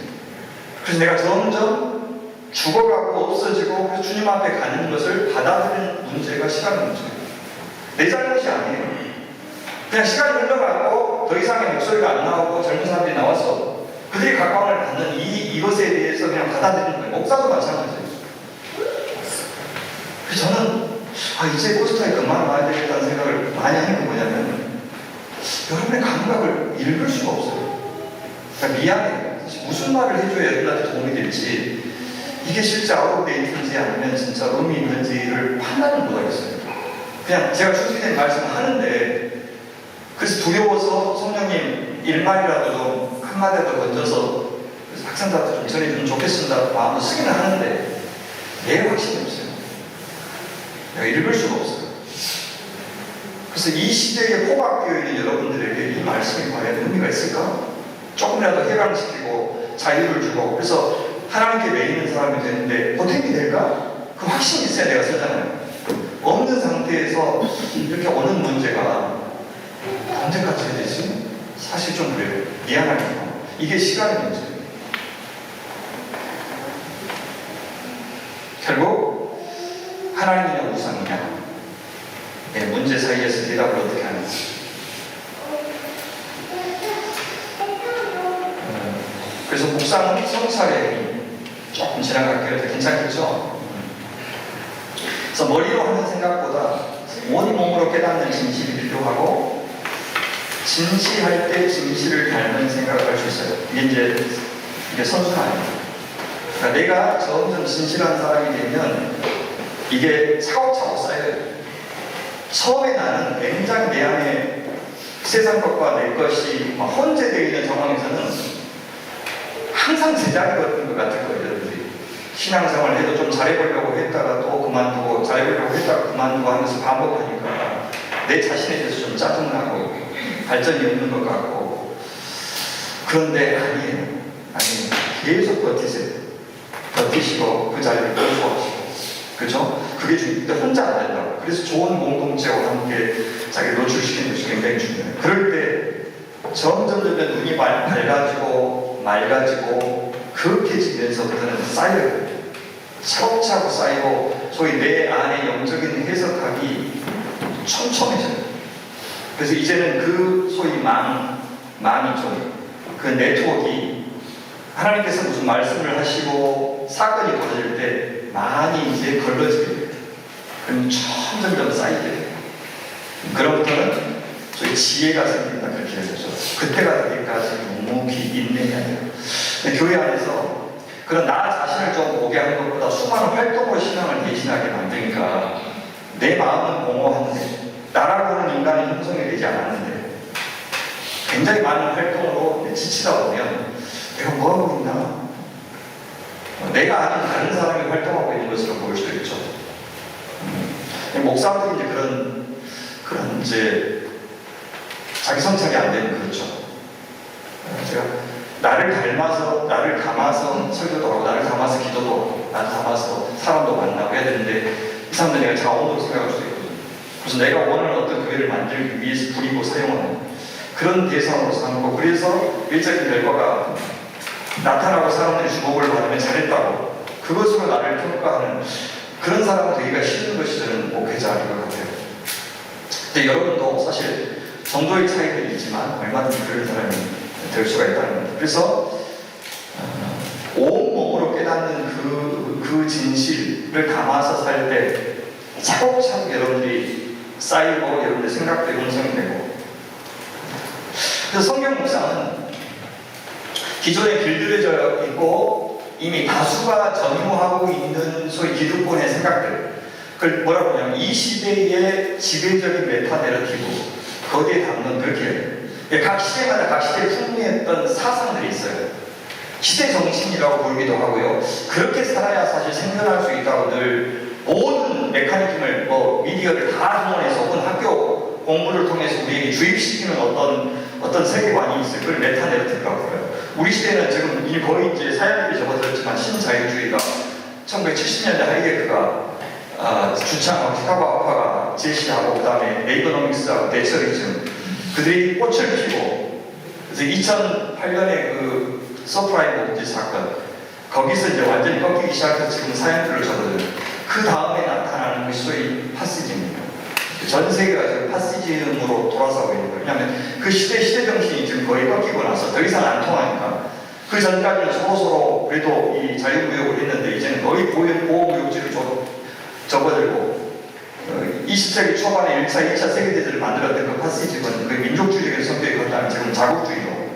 그래서 지금 트럼프라든지 푸틴이라든지 시진핑이라든지 뒤졌지만 아베라든지 혹은 김정일이라든지 그런 게 자기 나라만 생각하는, 주변 나라 눈치 보지 않는, 그렇죠? 그런 세계가 지금 되었잖아요. 우리나라도 지금 그런 영향을 사실 받았고, 그런 시점에서 사실 독일은 굉장히 이례적인, 메르켈이라고 하는 이례적인 사람이 수상을 했던 거고 지금 바뀌었지만, 그렇죠? 그 흐름을 역행했던 나라가 몇 안 돼요. 캐나다나 혹은 여기 굉장히 난민들을 많이 수용했던 그런 나라들은 그 소위 파시즘의 열풍에서 좀 비켜나갔던 그런 나라들이었어요. 그런 시대에, 그런 시대 정신을 읽고 그 시대 정신이 우리에게 요구되는 인간상이 있어요. 그 인간상을 추구하기 위해서 교육도 받고 유학도 하고 그렇게 하는데, 성경 묵상이라고 하는 것은 그 시대 정신을 거스르면서 계속해서 대안적인 세계를 꿈꾸고 만들어가고 그런 세력들과 연대하고, 그래서 어떻게 하나님 나라의 가치를 구현할까 고민하는 사람들이 그리스도인입니다. 저는 그것이 시인들이 그렇게 하고 있다고 생각해요. 그래서 모든 하나님 나라 운동의 사상은 시인들이 주도해요. 그들이 예언자들입니다.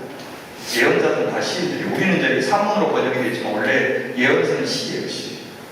시로 되어 있어요. 그래서 시는 눈에 보이는 이 현상 너머에 참다운 주권자, 보이지 않는 참다운 주권자를 전제하고 그분이 만들어내시는 미래, 사람은 도저히 상상할 수 없고 오늘의 인과이로는 도저히 해명이 안 되는 그 세계를 만드는 것을 꿈꾸는 것을 시인인 거예요. 그래서 우리 그리스도인들은 묵상을 통해서 시인의 영성을 가지면서 세상이 이미 정답을 주고 있는, 너 그 정답에 대해서 동의하지 않으면 네 설짝이 없어, 생사의 여탈권 바로 세상이 주고 있어 라고 말할 때, 아니 세상의 주인은 하나님이시다. 그 하나님이 내 인생 끝까지 책임지실 거야. 나는 하나님이 좋아하시는 것이 무엇인지를 고민하며 살 거야. 그렇게 말하는 사람이 되는 것이 시인의 영성, 그게 선지자의 영성입니다. 그것을 이제 이번 수련회 때 말하려고 하는 거룩이에요. 이번 수련회 주제가 저는 거룩으로 잡고, 첫날은 거룩하신 하나님, 둘째는 거룩한 하나님의 백성의 삶에 대해서 나눠서 두 번 강의를 할 생각인데, 이 거룩의 다른 말은 타자성이에요. 타자성이라고 하는 것은 내가 상대방을 타자로 인정한다는 것은 내가 내 이해관계에 위해서 상대방을 부리거나 사용할 수 없는 대상을 타자로. 그래서 하나님은 내가 이용하고 부릴 수 있는 대상이 아니죠. 그 대상은 우상이라고 부르죠. 그렇죠. 하나님은 그런 분이에요.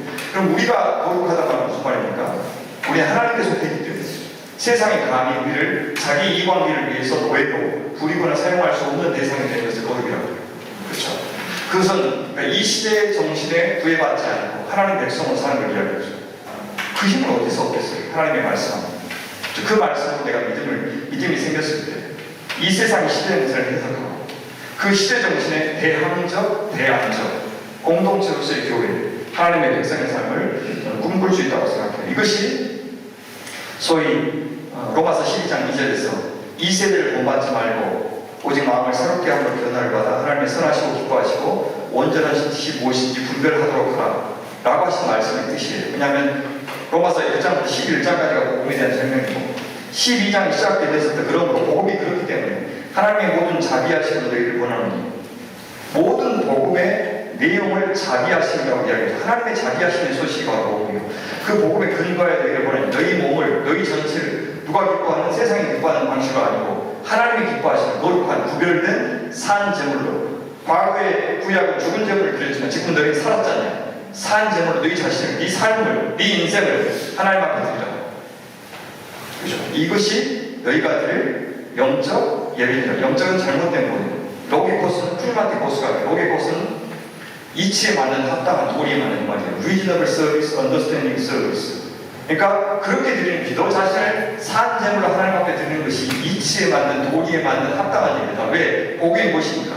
네가 죄인이었을 때 하나님께서 너희를 사랑하사 그리스도를 화목제물로 내어주심으로 너희를 향한 하나님의 사랑을 증명한 사건이 복음이니까, 하나님이 너희를 위해서 아들을 제물로 주셨으니 이제 그렇게 하여 하나님의 백성이 된 너희가 너희 자신을 하나님 앞에 제물로 드리는 것이 이치에 맞지 않느냐, 도리에 맞지 않느냐, 그 말이에요. 하나님이 기빙하시고 포기빙 하셨으니 땡스 기빙으로 하나님 앞에 돌려드리고 다시 우리는 이웃을 향해서 받은 그 사람을 기빙하고 포기빙하는 이런 선순환의 공동체가 하나님 나라 아니냐, 그렇게 이야기하는 거예요. 그러니까 이 세대를 본받지 말고 이 시대의 흐름에 떠내려가지 말라고 말해요.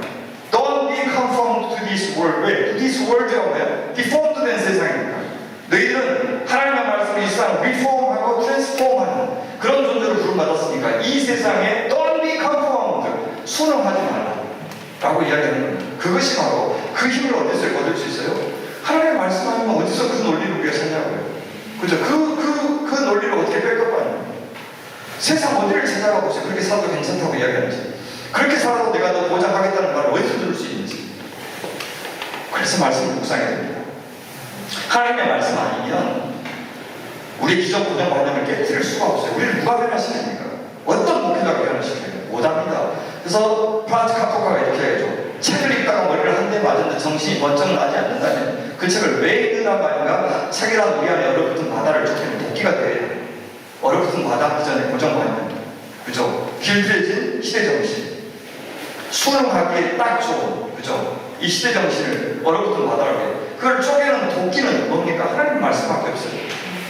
그래서 이렇게 살아도 괜찮다고, 이런 모험을 무릅써도 괜찮다고, 하나님이 책임지신다고, 그렇게 믿을 만한 근거를 주는 것은 하나님 말씀밖에 없어요.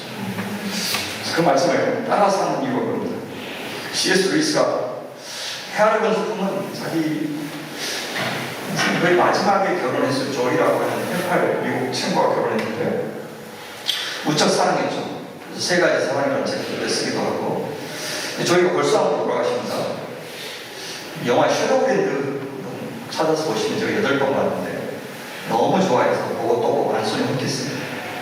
데보라 윙크하고 나온 영화인데요. 젊은 것들은 모를 겁니다. 진짜 재밌어요. 그래서 근데 그분이 돌아가시고 난 다음에 쓴 책이 헤아리던 작품입니다. Grief Observed라는 책인데 너무 고통스럽고 사나트면 하나님 떠날 뻔했어요. C.S. 루이스가. 근데 C.S. 루이스가 원래 라디오 방송 설교가로 유명하고 또 문학가이기도 하지만 고난에 대한 주제에 대해서 정말 잘 말하는 분이었어요. 강의도 잘하고 책도 썼고 고난이라는 책도 있어요. 근데 정작 자기 사랑하는 애인을 잃고 나서, 아내를 잃고 나서 자기가 고난에 대해서 말했던 것이 얼마나 사실 제한적이었는지, 잘 모르고 한 말이었는지 깨달은 거예요. 그리고 나서 이렇게 이야기해요. 하나님에 대한 내 생각, 내가 하나님이 이런 분이라고 생각했던 그 생각은 사실 하나님의 생각이 아니에요. 하나님이 이렇게 일하실 거야, 이걸 원하실 거야 했던 그 생각은 하나님의 생각은 아니다. 그래서 내 생각은 거듭거듭 부서져야 된다. 맞기도 하지만 늘 그것이 공식으로 굳어져서 다음에도 그렇게 할 거야 라고 하는 그 생각은 부서져야 된다? 아니, 내 스스로는 못 부서요. 그러니까 하나님이 어떻게 해요? 그것을 꿰뜨리신다. 어떤 방법으로? 고난을 통해서, 혹은 만남을 통해서, 사건을 통해서, 특히 말씀을 통해서. 그래서 깨뜨리시죠. 그래서 그분은 위대한 성성하게 주시다. 내가 갖고 있는 하나님에 대한 고정관념이 사실은 뭡니까? 눈에 보이는 우상만큼이나 우상이었던 거죠. 하나님이 이렇게 일하셔, 하나님이 이걸 원하셔, 하나님이 이걸 기뻐하셔, 하나님이 이렇게 기도하시면 이렇게 이루어주셔. 내가 써봤던 공식들이 맞기도 하지만 항상 맞는 것이 아니에요. 항상 맞는다고 요구하면 하나님은 우상이 되시거든요.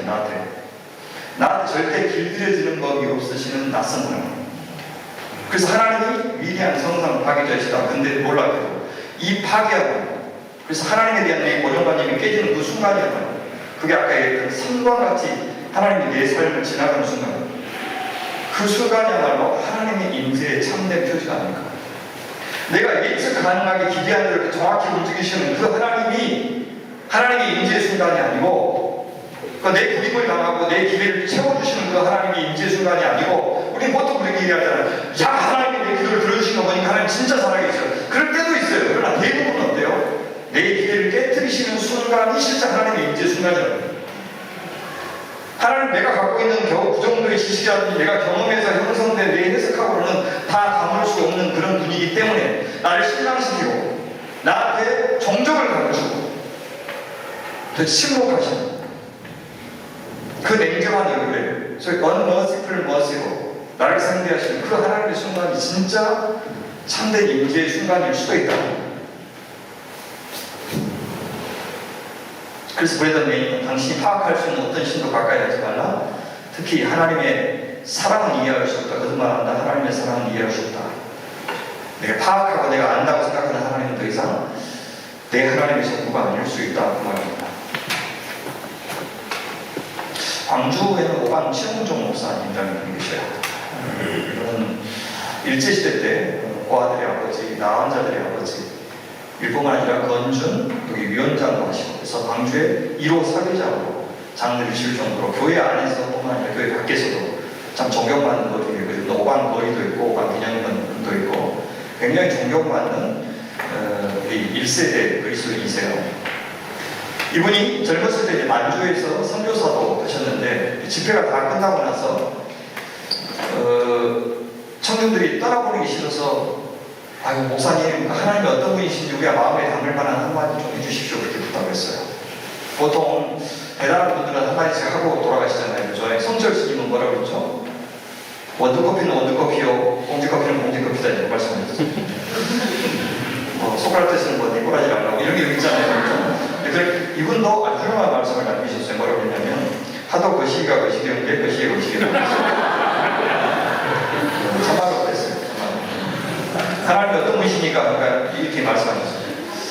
여러분들 웃고 잡아줬지만 사실은 이 말은 노자의 도덕경 1장 시작하자마자 도가도는 비상도의 명가는 비상입니다. 이렇게 시작하잖아요. 도를 도라 부를 수 있으면 도가 아니요, 이름을 이름이라 부를 수 있으면 이름이 아니다.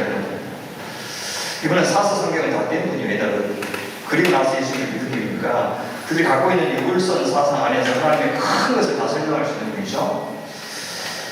하나님을 하나님이라고 내가 부르는 순간, 어떻게 정의하는 순간, 그건 나의 하나님이고 오늘 나의 하나님이지 어제 하나님도 아니고 내일의 하나님도 아니고 당신들의 하나님도 아니고, 그래서 당신들의 하나님은 당신들이 정의해야 되고, 정의하고 그 다음 날 단지 그 하나님을 폐기하고 또 새로운 하나님을 만나고, 그 말이에요.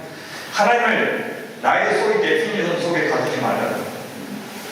가둘 수밖에 없지만, 정의할 수밖에 없고, 진술할 수밖에 없고, 책을 쓸 수밖에 없고, 설교할 수밖에 없지만, 그 하나님을 내일도 모레도 내년에도 10년 후에도 울거먹지 말라는 거예요. 새롭게 느닷없이 다가오시는 그 하나님으로 그 하나님에 대한 이해가 넓어져야 돼요.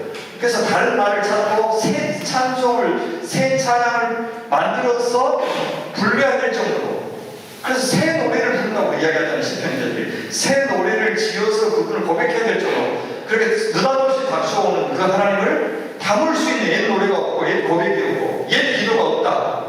그런 하나님으로 늘 이렇게 다가오는 게 중요하지, 내가 정의하는 이 하나님은 그들한테는 도움이 안 된다 라고 지금 이야기하시는 말씀입니다. 예, 네, 서론도 아직 안 끝났는데 여기까지 할까요? 한국도 얼마나 더 할까요? 마무리해도 되죠? 예, 왜냐하면 이건 지금 아직 서론도 안 끝났습니다. 그래서 이거 하려면 끝도 없이 해야 되니까 이 정도면 해야 될 말씀을 거의 다 들었을 겁니다. 그래서 어떻게 살아야 되냐? 잘 살면 되거든요. 온 몸으로 묵상하십시오. 온 몸으로 묵상하시고, 제일 끝에 몇 가지만 이야기하고요. 묵상의 이제 우선순위는 믿음을 들으면서 난다고 그러죠. 그 말은 초창기엔 기록이 없었어요. 우리같이 성경책이 없었고, 필사된 성경책은 없었고, 가지고 있을 수가 없죠. 한 3세기 가야 이제 성경이 정경화되기 때문에 편지를 보내면 그 편지 필사한 것밖에 없죠. 바울이 보내면 이거를 글을 읽을 수 있는 사람이 없기 때문에 읽어줘요. 항상 그럼 다 들어요. 기록된 성경은 내가 장악할 수 있어요. 다시 읽을 수 있고, 천천히 읽을 수 있고, 외치면서 읽을 수 있고, 그렇죠. 들리는 말씀은 그 순간에 있어요. 그죠? 그 듣는 순간에 나한테만 유독 크게 들리는 소리가 있어요. 살아있는 음성은 들리는 단어가 있어요. 그래서 읽는 설교보다, 읽는 말씀보다 듣는 말씀이 훨씬 더 하나님의 임재를 많이 느껴요. 정확한 정보는 덜 습득하더라도. 신약이라고 이야기가 듣는다는 말은 항상 물리적인 이 청각 작용을 이야기하는 게 아니에요. 듣는다는 말은 항상 동시에 순종한다는 것을 포함해요. 근데 들리는 것은 알았다 이게 아니고, 들리는 것은 그렇게 살아야 된다. 내가 들렸다면, 이 전체 강의 중에서 어떤 것이 들렸다면, 나한테 꽂혔다면 그건 살으라고 하는 거예요. 그걸 거스르면 안 돼요. 다행이다. 한마디도 내가 안 들렸다. 그런 사람. 근데 들렸어. 이게 무슨 좋아요? 이게 들리네? 그러면 준엄한 명령이에요.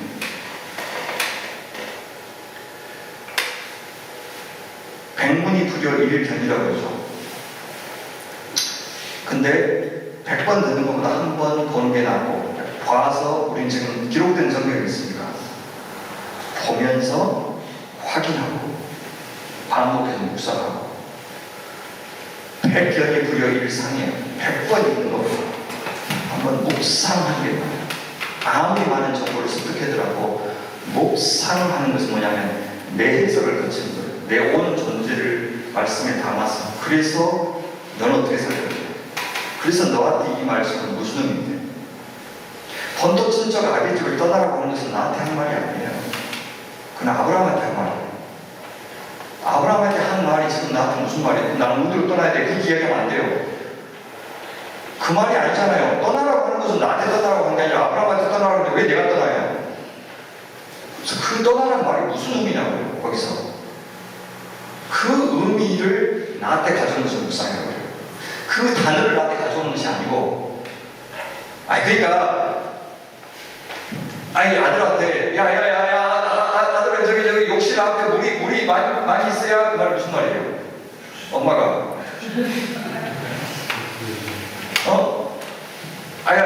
철수야 그 욕실 앞에 물이 많아야, 그게 무슨 말이에요?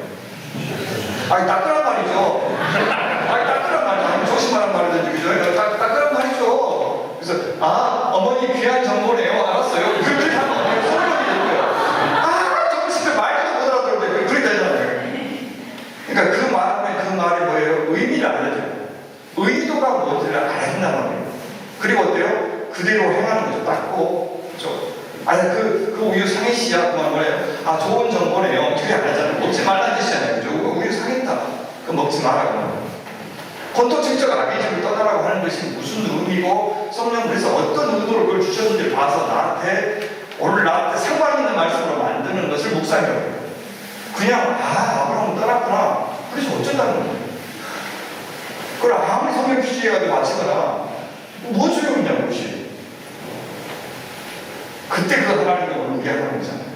살아계셔서 그렇죠? 그때 그 말씀을 하셨던 그 하나님이 왜 기록을 남겨두셨겠냐. 너한테도 의미가 있어. 그때 그렇게 아브라함에게 역사하셨던 하나님.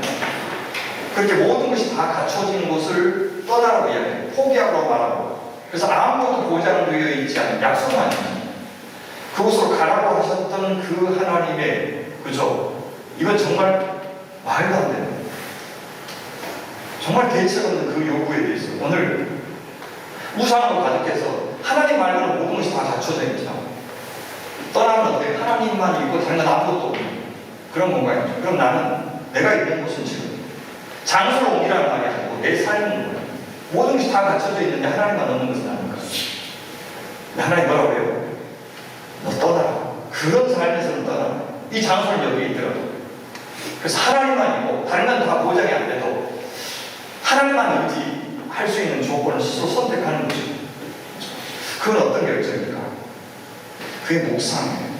그리고 어떻게 해요? 행하는 거죠. 묵상은 사유체계가 아니고 뭐라 했어요? 세계관적 사유이기도 하고 세계감적 실천이라고 했죠. 그래서 실천하는 데까지 나아가는 것이지 그렇지 않으면 명상이 되는 거예요. 네, 묵상이라고 그랬지 명상이라고 하는 이거는 지적 작용이 아니에요. 실천까지 나아가는 것이 묵상이에요. 그 실천보다 훨씬 중요한 건 뭐냐면요. 사실 깨달음이에요. 깨달음은 아까 얘기했던 도끼로 얻어맞는 거예요. 그래서 살아왔던 너무 당연했던 내 안의 인과율이 깨집니다. 이렇게 살면 되겠다. 이것이 하나님의 백성의 삶이다라고 촘촘하게 형성되었던 내 인과율이 깨지고 잘 모르겠다. 한 걸음 한 걸음 하나님 보여주신 대로 가야 되겠다. 이게 이전에 있던 것은 모든 것을 다 부정하는 게 아니에요. 사도 바울이 담에서 회심한 다음에 이전에 있던 것들 모든 게 다 쓸모없던 게 아니고 다시 재조정된 거죠. 그 수단. 그래서 담에색에서 곧장 그리스도의 복음을 전할 수 있었던 곧장. 그리고 아라비아 사막으로 갔죠. 근데 사막에서 명상하기 위해서 가는 게 아니에요. 나바테아 왕국으로. 그래서 고린도후서 11장에 보면 나바테아 왕국의 왕이 아리다 왕이 그를 잡으려고 하니까 성벽 아래로 제자들이 보냈다고 나오죠. 그것이 아라비아에 있는 나바테아 왕국입니다. 그렇게 곧장 우선 공백 기간을 두고 산 게 아니라 그 하나님의 말씀이 부활하신 예수님을 만나서 그동안 자기가 알고 있었던 것들이 재조정되는 과정을 거쳤던 거죠. 여러분도 마찬가지입니다. 주님을 만나고 새롭게 말씀을 만나면서 살아왔던 것, 내가 옳다고 생각해왔던 것들이 다시 포지셔닝이 돼요. 그리고 어떻게 돼요? 믿음까지 나가야 돼요. 완전히 나 자신을 헌신하는 거죠.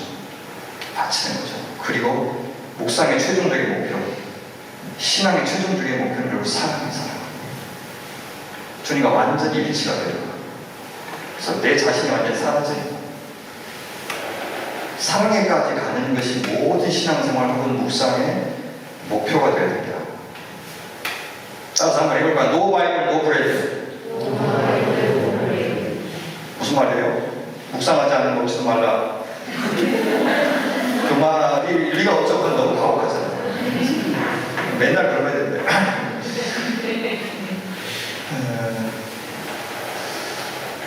음식을 늘 습관적으로 먹죠. 하나님의 말씀 묵상하는 것도 그렇게 하자는 뜻이에요. 그러니까 뭐 이런 별식이 여러분들 건강을 결정하는 게 아니에요. 주식이 여러분들 건강을 결정하죠. 마찬가지로 저는 한 번 왔다 이렇게 가지만 다 잊어버리세요. 그리고 목사님이 날마다 매주마다 주시는 그 말씀이 잘 받아먹고 그것을 좀 건강하게 늘 말씀과 가까이 하는 자기 습관이 될 때까지 넣지 말고. 두 번째, no meditation, no makeup은 그것도 좀 가혹하죠. 그 말이에요. 거칠 꾸미는데 예를 쓰는데 속도 잘 꾸미자고 말입니다. 그래서 보통 메이크업 하는데 한 30분 걸리죠. 말씀 묵상하는 한 30분 정도 하루에 한 30분만 좀 투자 하시면 좋은데 그게 어렵다는 거 알아요. 일주일에 2번, 3번만 하는 여러분들도 기특하게 되면서 포기하지 않고 계속 하는 게 참 중요하고 같이 하면 좀 덜 포기해야 되더라고요. 오래 하고. 세 번째, no follow, no friend는 사실 굉장히 친구들 참 좋고 동료들이 좋은데 주님의 제자가 되는 문제를 좀 더 앞세우면 좋겠다는 이야기고요. 그 다음에 no prayer, no profession. 기도 없이 어떤 것을 좀 행하지 않는 그런 사람. no word, no work. 어떤 일을 하기 전에 하나님의 말씀을 앞세우는 그런 사람 되자라는 각오. 신앙의 근육을 키우고 일단 시작하고 꼭 같이 하고 이 세 가지 원리를 저는 중요하게 생각합니다. 신앙의 근육을 키우려면 꾸준히 그리고 자꾸 재지 말고 이제 시작부터 해보면 전혀 내가 생각했던 것 다른 세계가 열리는 게 신앙입니다. 꼭 같이 하시고 신앙을 알려드릴까요? 기분 좋은 말을 생각해보자. 파랗다, 하얗다, 깨끗하다, 싱그럽다, 신선하다, 짜릿하다, 후련하다. 기분 좋은 말을 소리내보자. 생각하는 데서요 소리까지 내보면 훨씬 말의 힘이 달라요. 시원하다, 달콤하다, 아늑하다, 아이스크림, 얼음, 바다, 사랑은 소중한, 달린다, 비. 머릿속에 가는 기분 좋은 느낌표를 밟아보자. 느낌표를 밟아보자, 만져보자, 핥아보자, 깨물어보자, 맞아보자, 터뜨려보자. 자, 하나님의 말씀이 이렇게 다채롭게 경험하셨으면 좋겠어요. 머리로만이 아니라 오감으로, 육감으로 혹은 발드로프에서 말하는 시리감으로 이 온 감각들을 다 깨워서 하나님의 말씀이 우리 전체, 우리 몸 전인적으로 다 영향을 미치고 그래서 우리 삶의 구석구석마다 그 말씀을 통한 창조가 일어나는 그런 복이 여러분들에게 있길 바랍니다. 아멘.